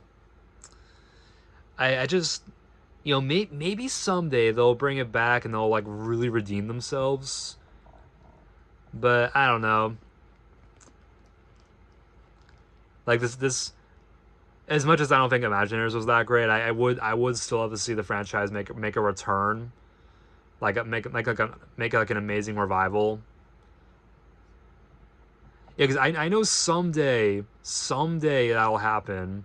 I don't know when, but someday, and they'll, because old stuff gets popular as time goes on, and I'm sure like people around my age will get some nostalgia of it. People my age are already having kids of their own, or not my age, but like a little bit older, and their kids would want to play it, And if I had kids, I'd let them play all this. I'd let them play all the figures. But yeah, that's my opinion on Skylanders. On the Wii U, it was great, and then it was meh. Alright, and the next game we got is Sonic and All-Stars Racing Transformed. This was a game I actually played quite a bit back in 2013. I remember this was also a Wii U launch title, and so I got the bonus edition of this game. I honestly always thought this game was fun. It was also really cool. We had Danica Patrick and Wreck-It Ralph as guest stars for some reason. I thought it was kind of neat. And then the big gimmick of this game is the cars, planes, and boats. And of course, this game is a sequel to the original Sega, or the original Sonic and All-Stars Racing. So you have characters from Monkey Ball, Jet Set Radio, Space Channel 5, Samba de Amigo, Crazy Taxi. Yeah, characters from Crazy Taxi in this game. And I forget what else, but yeah, it's just another racing game. But yeah, you got the land, sea, and sky racing as well. But yeah, like I said, I played this quite a bit when it was newer. I remembered I tried to get all 3 stars in some of the races, and I kind of just like gave up at a certain point because the game got pretty hard. Although I do feel like I'd be better at it if I played it now. But yeah, I thought this game was pretty fun. And then we got Sonic Boom Rise of Lyric. This game is a buggy mess. I actually bought this game brand new at Toys R Us for like $30 back in 2015, 2016. It was one of those 2 years. And I remember thinking, oh, how bad could this game be? It's pretty broken. Okay, it's broken, but it's bad and broken, but in a silly way. Like it was clear that this game was rushed, and then of course there was a 3DS version, which I don't have. It's a Shattered Crystal. And you also got 2-player co-op, 4-player challenges, unlock special upgrades with the Nintendo 3DS version, which again I don't have. And yeah, big red button. I think those guys went bankrupt. Don't quote me on that, but I think they might have. I remember they were. I also remember they were developing a Crash game for the Wii U. That got canceled very early on. But but yeah, this. So yeah, this game is essentially just repetitive, like running and puzzles and all that kind of stuff. Imagine Skylanders, except like much like it just drags on a lot more. And then, of course, with Knuckles, there's like an infinite jump glitch that's so broken. You just keep pausing the game, you can just keep jumping. It's pretty funny. But yeah, like I said, this is one of those games that's so bad it's funny. But like, I don't know, I didn't play too much of this game honestly, but I've seen a lot of videos on it. It's pretty broken. I know the 3DS version is even worse. But then they made another Sonic Boom game on the 3DS called Fire and Ice, and I heard that one was actually solid because that actually got delayed once or twice. That was more polished than the other Sonic Boom games. And then there was also a TV show which I actually thought was all right. Yeah, it wasn't anything serious. It was just a comedy, you know. But yeah, it's not the worst game ever, but it's not great. It's one of those so bad it's funny type games. Oh, and then we got a better Sonic game on the Wii U, Sonic Lost World, the Deadly Six Bonus Edition. I never redeemed that DLC thing because I didn't even, as I thought it was included. Because when I was a kid, I thought it was all included on the disc. But yeah, there's like a DLC code in the back that I actually never redeemed because I didn't know that. Yeah, just defeat the Deadly Six as they ride to battle and terrifying monsters, fight in an exclusive new level. Monsters inspired by the hit game Nights into Dreams. I don't remember any of that stuff. I guess that's what that is. But yeah, I remember like back in the early 10s, I was kind of just out of Sonic. I was just not really into it anymore. But then this game right here was like one of the first. I believe this was like one of the first Sonic games I bought in a while. And I was like, hey, I played the demo for this beforehand. I was like, yeah, this could be fun, So I was like, yeah, let's get a new Sonic game. And I'll be honest, I never got far on this game, but from what I played, it was all right. I know there was a lot of hate for this game as well, but because like it's apparently a Mario Galaxy knockoff. Yeah, and then you got the Deadly Six up here, which are which are basically Sonic's equivalents of the Koopalings from Mario. But yeah, you also gotta love the shiny case. Like, just look at that. It's very shiny. That's because it's the Deadly Six Bonus Edition. I know this game also released on 3DS. I do not have that version, but I have the demo downloaded on my 3DS. And it was pretty good for a 3DS game, honestly. Or at least from what I played. I know a lot of people say the 3DS version sucked. But yeah, I'll be honest. I feel like, oh yeah, and they also brought the Wisps back, and then there's like new co-op modes. But yeah, I always felt like this game got too much hate. I don't know, I thought this game was all right. They were doing something different. But yeah, I don't have too much to say about this game personally, other than it's all right. Now here's a game I played a lot of. Super Mario 3D World. I was just talking about Mario a while ago. This is Super Mario 3D World, the sequel to Super Mario 3D Land on the Nintendo 3DS, which I actually have right here. So yeah, this is Super Mario 3D Land, this is Super Mario 3D World. But yeah, apparently, yeah, it's a lot like Super Mario 3D World, except now it's on a TV and it's in HD, and you got like you could do up to 4-player co-op, which is awesome. I always thought of this game as essentially New Super Mario Brothers, but in 3D, and I was automatically in love with that.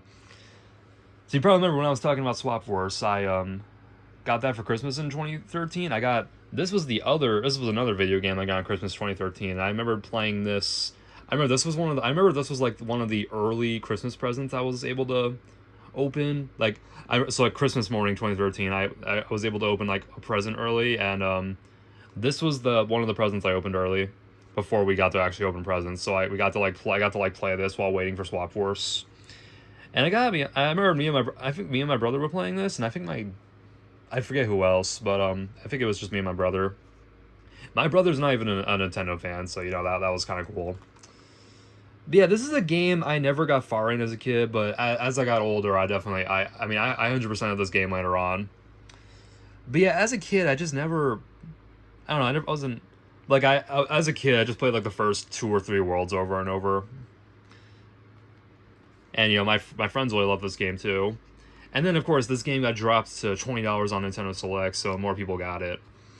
But yeah, you had Mario and the Luigi, but you also had Blue Toad and Peach. Just Blue Toad for some reason, not the regular Red Toad.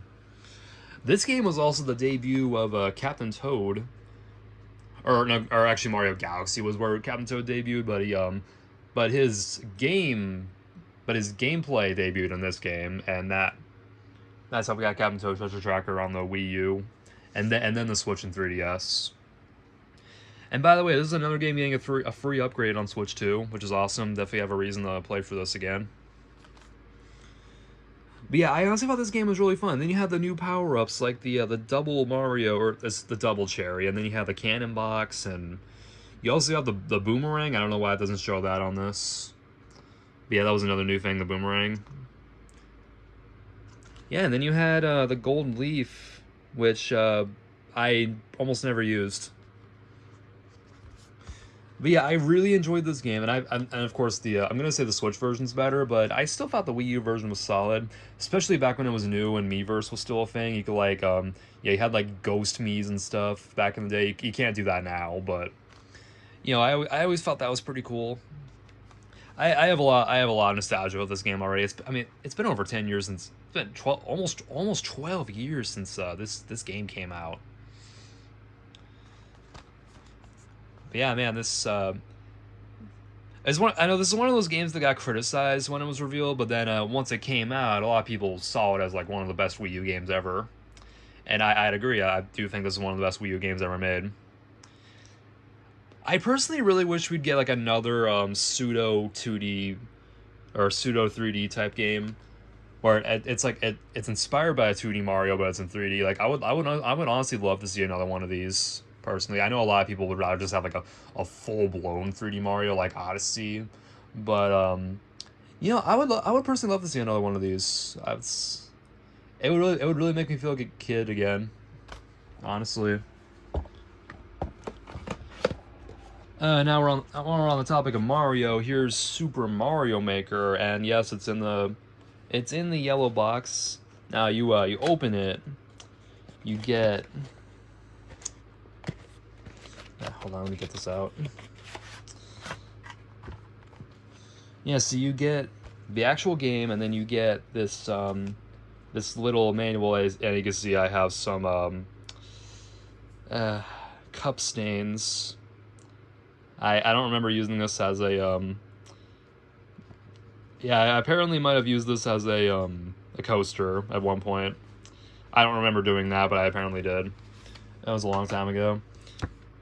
Yeah, you gotta like look through all this. Something like it would give you some good level ideas and designs. I'm not gonna show this whole thing, but yeah, just an idea of what is in this.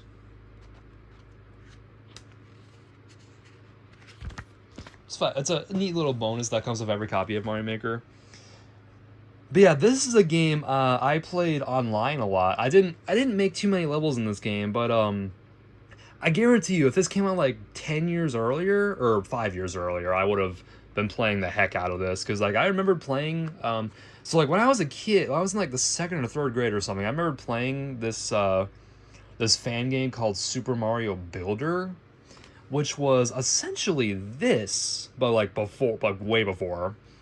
And I played the heck out of that when I was a kid. But, this was essentially, a mainline version of that, and, Yeah, you get to like, yeah, you could also like upload your levels to the internet and play them. That's what I did a lot. And then you also had you can make levels based off Super Mario Brothers, Super Mario Brothers 3, Super Mario World, and New Super Mario Brothers U.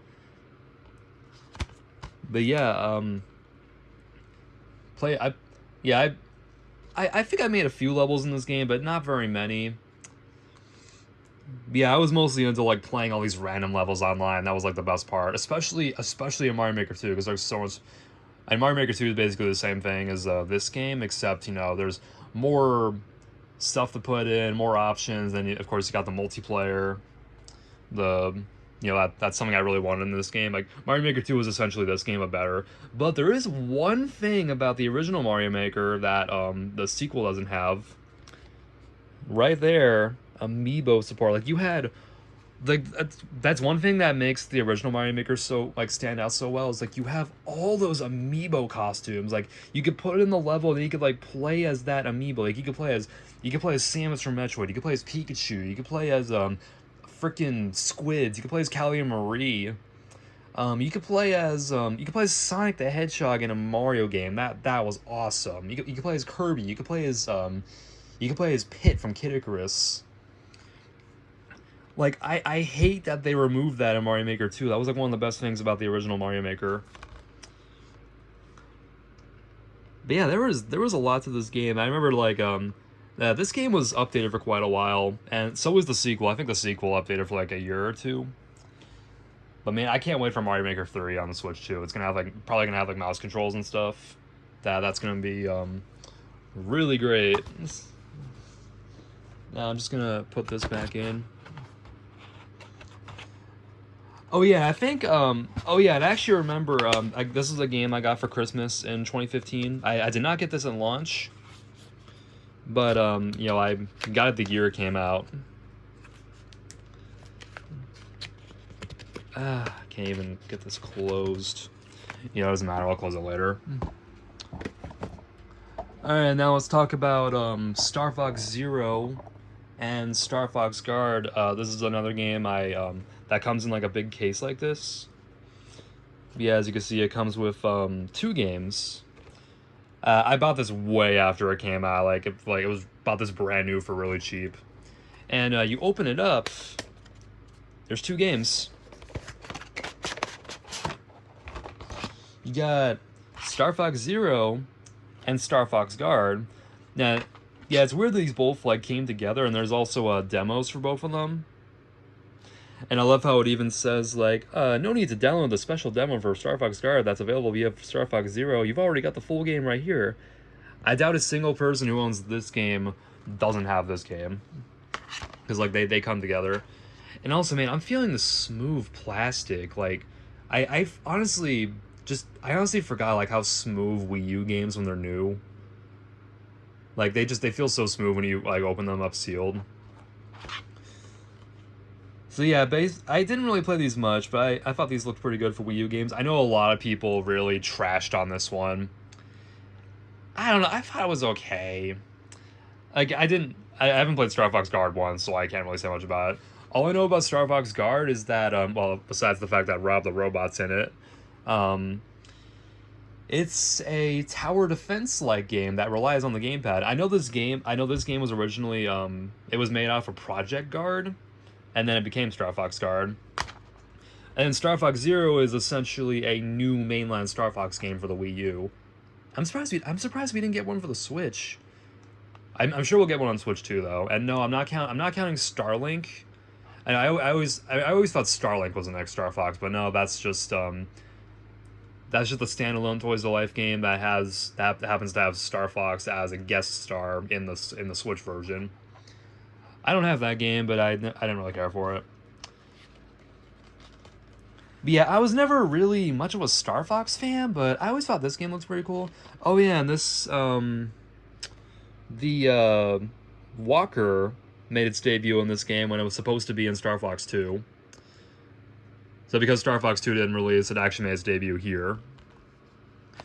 Yeah, it was pretty cool how you could like you could use the gamepad. You could like see you could see the POV of the cockpit, and then on the TV you could see like the actual game view. I thought that was pretty cool. I mean, from what I played, I thought it was alright, personally. Maybe I'll play it someday, who knows. Oh yeah, and there's a little Star Fox emblem right here that you would see in Smash Brothers.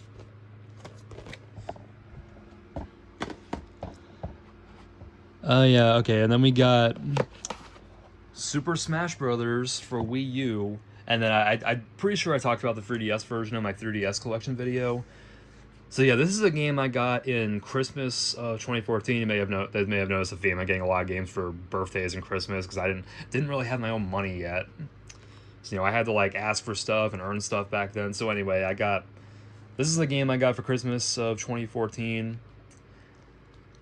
I'll be honest, this is probably one of my least favorite Smash Brothers games, and for quite a few reasons. Like, for one, really weird character inclusions, like Wii Fit Trainer. Like, nobody asked for that. And then of course, the biggest thing I hate about this game was the fact that they removed the adventure mode. Because Smash Bros. Brawl had Subspace Emissary. That really disappointed me. And now we know why they removed it. It was because of the 3DS version, which I actually have right here. See, you got the 3DS version and the Wii U version, and of course, everybody wanted the Wii U version because that was the one on the actual console. I got the 3DS version way later. But I got the Wii U version the year it came out. So yeah, I definitely missed out on the 3DS version back in the day. It was all about the Wii U. Yeah, and then this was the game that Amiibos launched alongside with. So it was the first game to use Amiibo ever. So you had you could you use your Amiibo, you could level up with them, and they would fight with you. And then this was also the first game to have up to 8 players at once, which, I'll be honest, at the time I thought that was a big deal. I was like, whoa, 8 players at once. But then when you actually do it, it's just a mess to look at. It's like you don't know where you are. I'll be honest, I feel like it would do really well in 4K.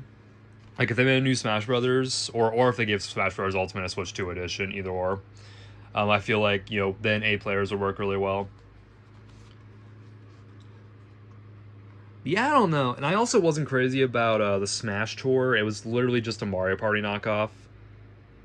Actually, I'm not gonna lie, I haven't even played the Smash Tour once, but I've seen it, and I just didn't really care. And there were some good character inclusions, like Pac-Man and Mega Man. They were cool inclusions. Duck Hunt was kind of weird. Pauline, or not Pauline. Why would I say Pauline? Her. What's Palantino? That's it. Yeah, that was another character they added. Thought that was an interesting inclusion. And then Little Mac was a cool inclusion, actually. Shulk was kind of a weird one. Rosalina was a weird one. And I was also disappointed Charizard was no longer part of Pokemon Trainer. He's just a single character now. Like, why? And then Grey Ninja was an odd inclusion, but it was still interesting. Yeah, I think the character inclusions they had in Ultimate were better. Like, the Inklings from Splatoon, that was amazing. The Inklings are Mii costumes in this game because Splatoon didn't exist. Because Splatoon didn't exist yet when this released, or it did, but it wasn't out. Yeah, I forgot Splatoon was revealed the same year this released. But yeah, while it is probably one of my least favorite Smash Brothers games, it's okay. I would much rather play Ultimate than Smash Bros. For Wii U. I mean, the 3DS version, that was the first one on a handheld, and it had Smash Run. That was something. This doesn't even have a Subspace Emissary, which really disappointed me. I don't know, man.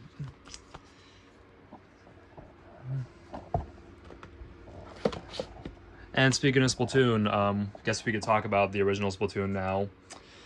So, this was a game I got the year it came out. Actually, less than a month after it came out. I remembered Actually, my first exposure to the original Splatoon was when I went on the eShop one day and I heard the main theme for this game, and I was like, "Oh, that sounds cool." And then I went to like a Target one day and saw the music came from this game, and I wanted to like learn more about it. And I also saw like the art style, and I was like, "Oh, that looks really unique."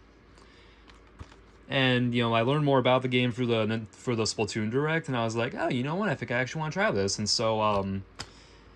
so then on my early birthday party that year in 2015, I bought or I used eShop money and I bought this game digitally right there at that party, and we played online together. We all took turns. It was great.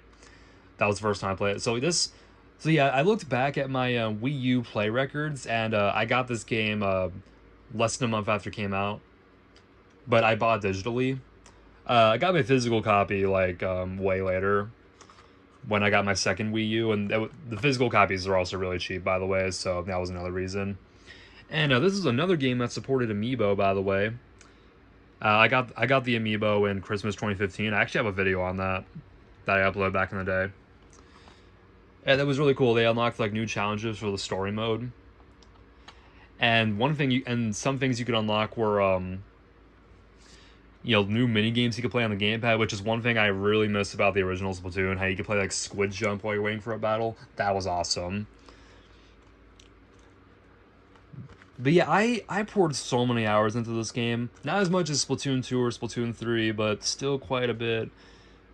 But yeah, I am ashamed I didn't get this game at launch, and I also didn't play the Global Test Fire. I don't even have the app for that at all. Like, you're not going to find the Global Test Fire on my Wii U, which is a real show. I didn't play it after it came out either, and I totally could have. I don't know why I didn't. But yeah, it just wasn't really. I don't usually get interested in trying new things, but Splatoon was one of those things as a kid or not a kid. I was like 13, going on 14 at the time. But yeah, it was one of those things where I was like, you know what, I like to give it a shot, and I also wasn't allowed to play Call of Duty as a kid, so I played this instead, and I still to this day think Splatoon is a far better franchise than Call of Duty.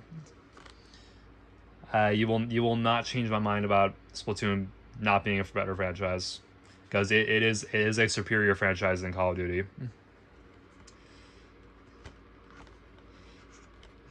So yeah, it's like it's that literally. I would say this is one of my favorite Wii U games of all time.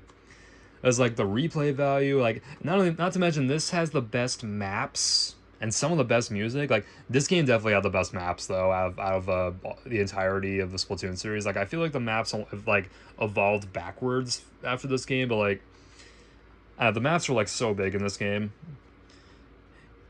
And the story mode, I thought the story mode was just okay. I feel like the story mode was definitely rushed. Oh yeah, and there was also a local one-on-one battle where it's just popping balloons. That was only in this game, because this is also the only game that have split-screen multiplayer on the same console, which is something I really wish that the other games had. Maybe Splatoon 4 will have that since the Switch 2 is more powerful. We'll see. I have no idea, but yeah, I would easily say this is one of the best Wii U games ever. Definitely one of the best shooters ever made. I will not get into Call of Duty. Splatoon is definitely the Call of Duty replacement for me. And yeah. Then you also got The Legend of Zelda Wind Waker HD. This was a Wii U game I did not play back in the day. I got later on. So I actually bought this at a GameStop back in like 2018, 2019. I forget which year. And I remember there was a buy two get one free deal on pre-owned games. I bought this Twilight Princess HD and Grand Theft Auto San Andreas for the Xbox 360. And believe it or not, Twilight Princess HD was the game I got for free because it was the cheapest. That was actually a steal because that's a Wii U game that goes for a lot more. Yeah, I think I still have this. Oh yeah, I still got the sticker. $25 at GameStop. And I never redeemed this code. You probably can't do it anyway. So yeah, I've already talked about Wind Waker on the GameCube, like when I did my GameCube collection, but I guess I could talk about it briefly again. So this is a cel-shaded Zelda game that released in 2002 on the GameCube, but then released on the Wii U in 2013. I'll be honest, this is a Wii U game I actually really wanted to get back in the day, but I never got it. I always thought this version looked really neat, and of course we know that this game is releasing again on the Switch 2 via the GameCube Classics, but just the GameCube version though. But I did also hear that we might still get a Switch version of Wind Waker HD. I really hope that's true. Oh yeah, and you could also connect through Miiverse, write a letter, put it in the Tingle bottle, and send it out to be found by other people or other players via Miiverse. I really want them to just bring back Miiverse, man. That was such a great. I was really hoping Switch 2 would have like a new Miiverse type thing. It does not. Yeah, and you also got improved controls of the gamepad and. But yeah, I know a lot of people aren't crazy about the Wii U version, but like it apparently is the best version of the game. Like the main complaint I hear about the Wii U version is that there's just too much bloom. But I'll be honest, I would say the Wii U version's better. You could also skip the opening cutscene. That's awesome. That was one thing I hate about the GameCube version. You could not skip that opening cutscene.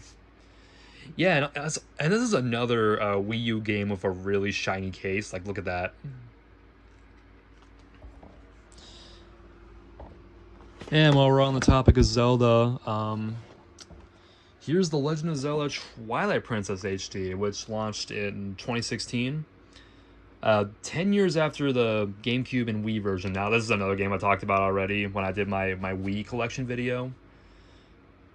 But, you know, I'll talk about it. I'll briefly talk about it again. So, you know, this is another game that supports Amiibo.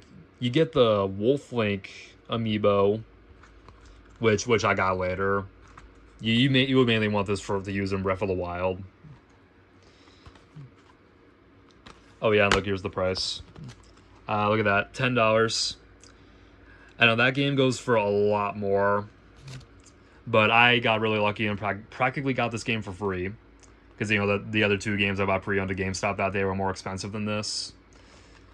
But yeah, definitely take advantage of those pre-owned deals. And you probably think, oh, it's probably broken or something. Nope, I played it and it works perfectly. I really lucked out that day when I got this. So yeah, this is essentially the same game as on the Wii, but it's more like the GameCube version. Yeah, because you know the GameCube and Wii versions are flipped, and the Wii U version is an HD widescreen version of the GameCube version. But I think you could play it mirrored if you wanted to. I think it's like a hard mode or something. I didn't play much of this. But yeah, this is honestly one of those Zelda games I really need to play through. Like especially on the channel, I will do that eventually, but I'm probably gonna do Wind Waker first. Oh yeah, and this game also had gamepad features and you know the Wolf Link Amiibo. You can enter the new Cave of Shadows using the Wolf Link Amiibo figure, and I know you could also like save your hearts to it. Like you can like. The amount of hearts you have in Twilight Princess HD, you can put into the Wolf Link Amiibo, and then the Wolf Link Amiibo will have that many hearts when you use it in Breath of the Wild, which is like one of the main reasons to play for Twilight Princess HD. Honestly, is to use it in Breath of the Wild. I never got far on this game, but from what I played, it was pretty cool. All right, now we got the last Zelda game. Also, the last first-party Wii U game, The Legend of Zelda: Breath of the Wild. I will talk about this a lot more when I do my Switch video because I played the Switch version more than this. So, like, this game was revealed in E3 2014, or it was teased to make a new Zelda in 2013, but then E3 2014 was when this game got revealed. Then it said released in 2015. Then it got delayed to 2016. Then it got delayed to 2017, and then they ended up releasing on Wii U and Switch on the same day. I got the Wii U version like 2 years later. I think like back in 2019, 2020 was when I got the Wii U version finally. Yeah, I know it's gonna get more expensive as time goes on. But yeah, there's literally no difference between the Wii U and Switch version, except you know the Switch version does run slightly better, or it runs the same, but you know the Wii U version has a little bit more lag in some areas. And it's weird. There's some parts in the Wii U version where like you know, you go to a certain part and then just the game loads, kind of like the game freeze loads or something, and then it goes back to normal. It's kind of weird. Only the Wii U version does that. But yeah, if you haven't played Breath of the Wild, this is if you haven't played a Zelda game in general, I would say this is a great game to start with. Like it's basically the idea is that the whole game is completely open world, and then it's got a very similar cell shading style to Wind Waker, and then it's got a realistic style like Twilight Princess. Like I always thought of it as like the Wind Waker and Twilight Princess's graphics were like kind of mixed together, and you get like a perfect mix with this game. Yeah, and then like you look at you can see like a mountain from far away, and then it turns out like you could actually go to that mountain right there. That was the cool gimmick of this game, is that it was completely open world. Like you see it, you can go there. Like it wasn't just part of the background like in most games. And of course, like there's so many weapons you could use and stuff. Although it's a shame you don't have any gamepad features with this game because you know they were putting focus on the Switch version. And then this game's also releasing on Switch 2 as an upgrade pack. I'm definitely gonna get that at launch. But yeah, definitely a game worth picking up if you own a Wii U or Switch 2. If you're watching this in the future and own a Switch 2, I would definitely recommend getting this on your Switch 2. Runs at 4K 60 FPS on there instead of 1080p at 30 frames. Oh yeah, and then another bonus thing I have, I also have this sound selection CD, which I got from the special edition of Breath of the Wild on the Switch at the Switch's launch. So yeah, it's a disc that has all these songs on it, and yeah, it's basically not much to it other than the fact that it's got like it's not the complete soundtrack. It's just the sound selection. Yeah, if you watch my Switch unboxing video back in the launch day, you can see I got this. I did 2 Switch unboxing videos. I guess I don't know, because you probably know I did another one 2 months later when I got my own. Okay, and then we got Yoshi's Woolly World. Ah, man, this is a game that needs to get ported over to Switch or Switch 2. More likely Switch 1. No, actually, in the Nintendo Switch 2 Directs, they did technically leak it when they they showed you know, Nintendo Switch games coming to Switch 2. Like they show all these icons, and one of the icons was for Yoshi's Woolly World. So that kind of hints at it that they're doing a Woolly World port for Switch 1. I really hope that's true. But anyways, enough about that. Let's actually talk about Yoshi's Woolly World. So, you know, this is a game made by the same people who made Kirby's Epic Yarn on the Wii. And it's just very cute, very charming, very feel good type of game. In fact, it's and I've actually a good feel or feel good, whichever. Actually developed this game. They also made Princess Peach Showtime on the Switch, by the way. Yeah, unravel, throw, and stitch to explore in this grand yarn Yoshi adventure. Recover the Wonder Wool to knit over 50 different kinds of Yoshis back together. Interesting premise. But yeah, it's a Yoshi game. It's very cute, and this, of course, is a game that uses amiibo in a really good way. Like you have like all these amiibo Yoshis you could use. That's really odd. Like you could play as a Mario Yoshi. You could play as an Inkling Boy Yoshi. You could play as a Samus Yoshi. And you can actually see that. You can actually see that right there. Like look, there's the Samus Yoshi. There's the Mario Yoshi. I really hope that when this game gets released on Switch 2, it has like all the content from the Wii U and 3DS version, and then you have like more amiibo costumes. That'd be great. I would also love if they restocked the Poochie amiibo, because that's like over $100 right now. I don't have that. But yeah, some of you probably remember I got this Christmas 2015 with the Yarn Yoshi amiibo. And then I got the yellow, or I got not the yellow, the blue and red one, or blue and pink ones eventually. I never got the Mega Yarn Yoshi or the Poochie amiibo, but I would like to. I'm really hoping they restock them when they re-release this game on Switch. It's one of the reasons I'm really hoping they do it. Not to mention we could play you know, on the go. Like we can play properly on the go, not through the 3DS demake or whatever. I actually did play the 3DS version. It's actually not that much worse. But yeah, this was a really cute game. I would definitely love to play for this on the channel. I know I say that about almost every game on here, but I really do mean it with this one. And then here's my final physical Wii U game, Zombie U. This was another game from Ubisoft, except this was a launch title for the Wii U as well as a Wii U exclusive for a while. But then they re-released it on the Xbox One and PS4, or I think it was just Xbox One. I forget, and it was just Zombie, which is actually a reference to Ubisoft's first game, which was Zombie. It's pretty cool. It was like a reboot of that game. Oh yeah, this is another game that had the Uplay. I didn't really take advantage of that. Oh, there was an actual demo that you could download, which I still have on my Wii U. I remember I bought this game for like I think it was like $2 or $3. It was really cheap, so you know that's why I bought this. Like I bought this one for the heck of it because like it was a big deal for a Wii U game. I remember. I didn't get it until like the early 20s, or late 10s, early 20s. I forget. So yeah, basically a horror game with zombies, and you get to like use the Wii U gamepad, as you can see right here. But yeah, I really don't know much about this game. Also, powered by Adobe Flash. I did not know that at all. That's a very weird thing to know about this game. But yeah, no, I don't have a lot to say about this game other than the fact that it's a first-person zombie game on the Wii U made by Ubisoft. Like one of the few M-rated games on Wii U, actually. And I have it.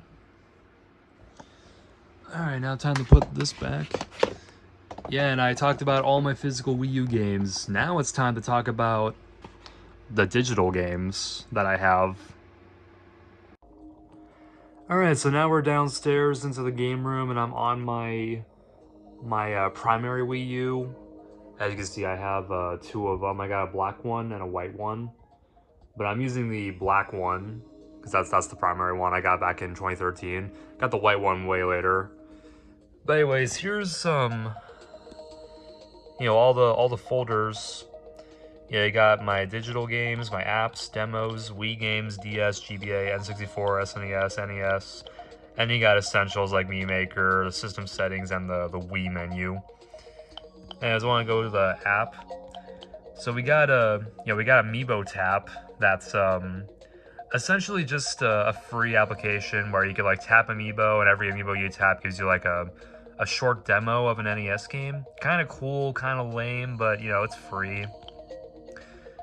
And I downloaded that because it was free. I never used that. I used that a little bit. I used that on the internet browser. I don't use the actual app. The Wii U chat I used a lot back in the day. Used to like call my friends a lot and we talk for hours and we like draw on each other's faces. That was fun. And I also never used that once.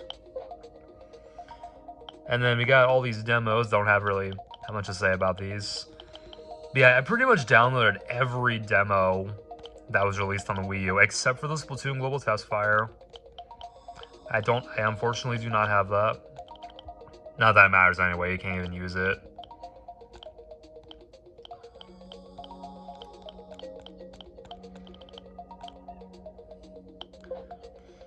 Yeah, then here's all my Wii games.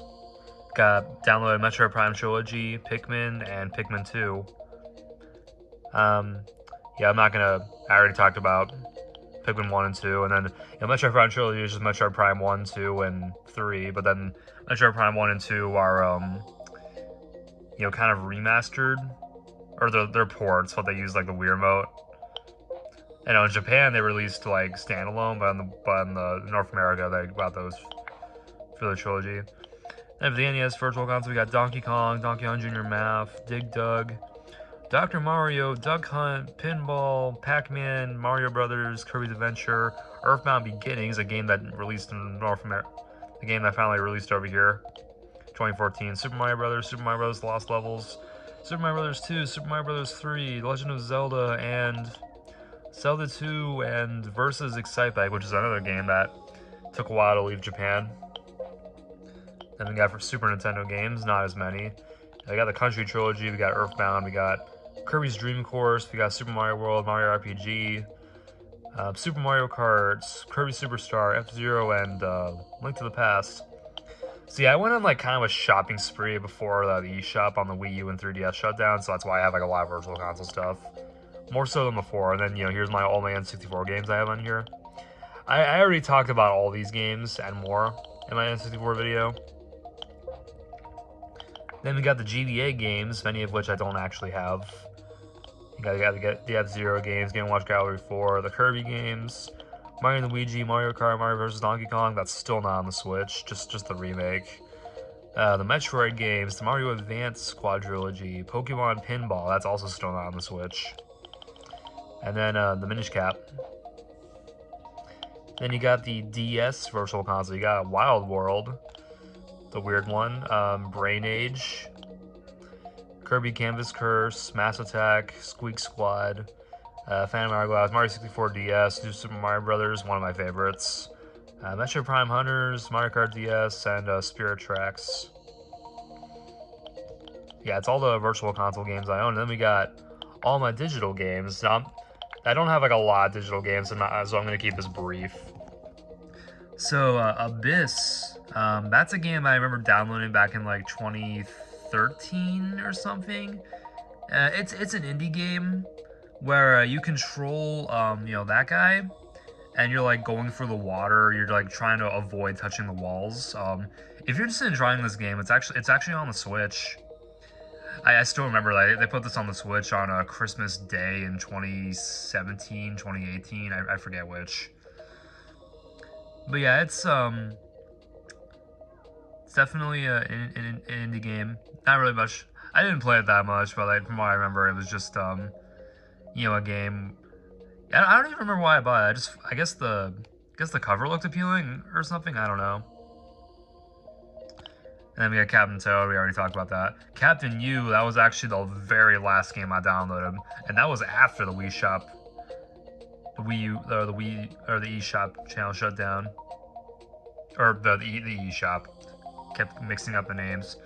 So there was the guy on Twitter that was like, basically the creator of the game on Twitter was like giving away tons of download codes, and I looked for all of them and just like typed in a bunch to see which ones worked, and I actually typed in one that worked, and I managed to download this for free. And then there's Cube Life Out in Survival. It's literally a Minecraft knockoff. You know, I bought this back in the day because, like, you know, I really wanted Minecraft on the Wii U. And this was the closest thing we got. Of course, now we have actual Minecraft on Wii U, like, a year later. You know, that was a big deal. But anyways, Cube Life Out in Survival was pretty lame. And then Dr. Luigi, it's just another Dr. Mario game, but in 3D, and it stars Luigi. It was for the year of Luigi in 2013. And then we got Dying is Dangerous. I have not played this. I literally bought it because it was like one of the latest Wii U games, like from like the early 20s. And then we got Fast Racing Neo, a previous entry to the Fast series. So I had you know, Fast RMX on the Nintendo Switch. After that came out, and then you know, they didn't even realize they put out a game before that on the Wii U called Fast Racing Neo, and I bought that. I haven't played it once, but you know, I bought that right before the Wii U's eShop shut down. But yeah, if you guys don't know what the Fast series is, it's essentially just you know, it's basically a successor to F-Zero. It's a lot like F-Zero. Except, you know, it's not as extreme. But yeah, if you want, but yeah, you got Fast RMX on the Switch, and then you got a Fast Fusion releasing as a Switch 2 launch title. I'll probably pick that up. Yeah, and then you got Fatal Frame, Maiden of Blackwater. I have actually not played this. It was a free download. And we already talked about Mario Kart 8. We talked about the 3DS version of this game, but this is essentially the exact same thing as the 3DS version, but it's an HD and you get to use the Wii U gamepad. I'll be honest, I didn't really play the 3DS version of this game. I just played the Wii U version, and it's all right. It just felt like a game you could play on HTML5, personally. Pinball Arcade, I have not played this. It was another free game. We already talked about Nintendo Land. We already talked about NES Remix 1 and 2. And then Minecraft Wii U Edition. I remember they announced that back in like 2015, I believe. And I was like, whoa, they're putting that on the Wii U? Like that's a big deal. I bought that bought that almost immediately. Not the day it came out, but definitely bought it I think that summer, and I was hooked. So I played this a lot. I played Minecraft a lot on the 360 beforehand, but on the Wii U, man, I played it even more. Cause before it was just on I just played it on my brother's Xbox 360, but now I have it on my own console. And that's the reason why I played it more. And I remember playing online a lot. Yeah, I was honestly addicted to the Wii U version for quite a while. I still don't have as many hours into that as I do Skylanders Giants or Skylanders Swap Force, but still played it a lot. We already talked about Pikmin 3. Pokemon Rumble U, I never played that. Yeah, it was essentially the Pokemon Toys to Life game. And you use the NFC reader. This is basically the first game to use this. And so, yeah, but again, I never played. I don't even have any figures for this game. I literally bought it because this is another game I bought right before the Wii U's eShop was shutting down. So I wanted to preserve it. And then we got Pushmo World. Some of you may remember the Pushmo games on the 3DS. This is essentially another Pushmo game, but in HD on the Wii U. And that was pretty cool. I never actually played this game once, but it looks pretty interesting. Shadow Archer Special, I never played that game. It's just it was free. I think that's a demo. And I already talked about that game. Sphere Slice, it's self-explanatory. It's Sphere Slice. I already talked about Splatoon. I already talked about 3D World. The Lego Movie video game, I remember actually playing back in 2014. No, I think it was 2015. Yeah, so I know the Lego Movie itself was a huge deal. It literally looked like the whole movie was done with stop motion, but it was all animated. One of the probably one of the best Lego movies. The sequel wasn't that great, but the original was great. And so of course I had to get the video game. It's fine. I don't know. I wasn't really crazy about the game. It just a lot of frame dips. I think if I were to replay this game, it would be on the PS4 or something. I mean, I only got past the first level in this game. I don't know, man. I feel like this is one of those games I got kind of bored with easily. I just wasn't crazy about it. And then The Letter, this is a bad game I bought because of a video from Scott the Woz. Never played it once. This is a bad video game I saw from Nathaniel Bandy. Never saw it once. That they didn't make those games. They just showed them off. And then Wii Sports Club, I never... So I don't actually own Wii Sports Club. This is essentially a free download you can get, and then you can. It's like you could join a club. You can you basically rent. You could basically have a membership in a club. That was the whole point of the digital version. But then if you got the physical version, you actually get to own it, which I really need to do eventually. Just get Wii Sports, but But from what I saw in this game, it's literally just Wii Sports, but in HD, and it's basically the same game. Although I heard it's not as good. I don't know. I've never played Wii Sports Club. Is there any other stuff in here? No, there is not. So yeah, that literally wraps up all the Wii U games I own. Also, I really wish they'd bring back Miiverse. I was really hoping the Switch 2 would bring that back, as well as the Street Pass that the 3DS did. Hey, at least they're bringing back Download Play as game share, so that's a step in the right direction. But yeah, I personally really enjoyed this console. I know a lot of people don't like it. I know a lot of people just don't like this system at all, but I really enjoyed it. It was like I loved my Wii U back in 2013, 2014, 2015, 2016. And you know what? All this talking about the Wii U makes me actually want to play it right now. So, that's it for this video. Don't forget to stay tuned to MightyWolfTV in the future, and have a great day, guys. And then, in the next video, we'll talk about my Sega games. So yeah, look out for that.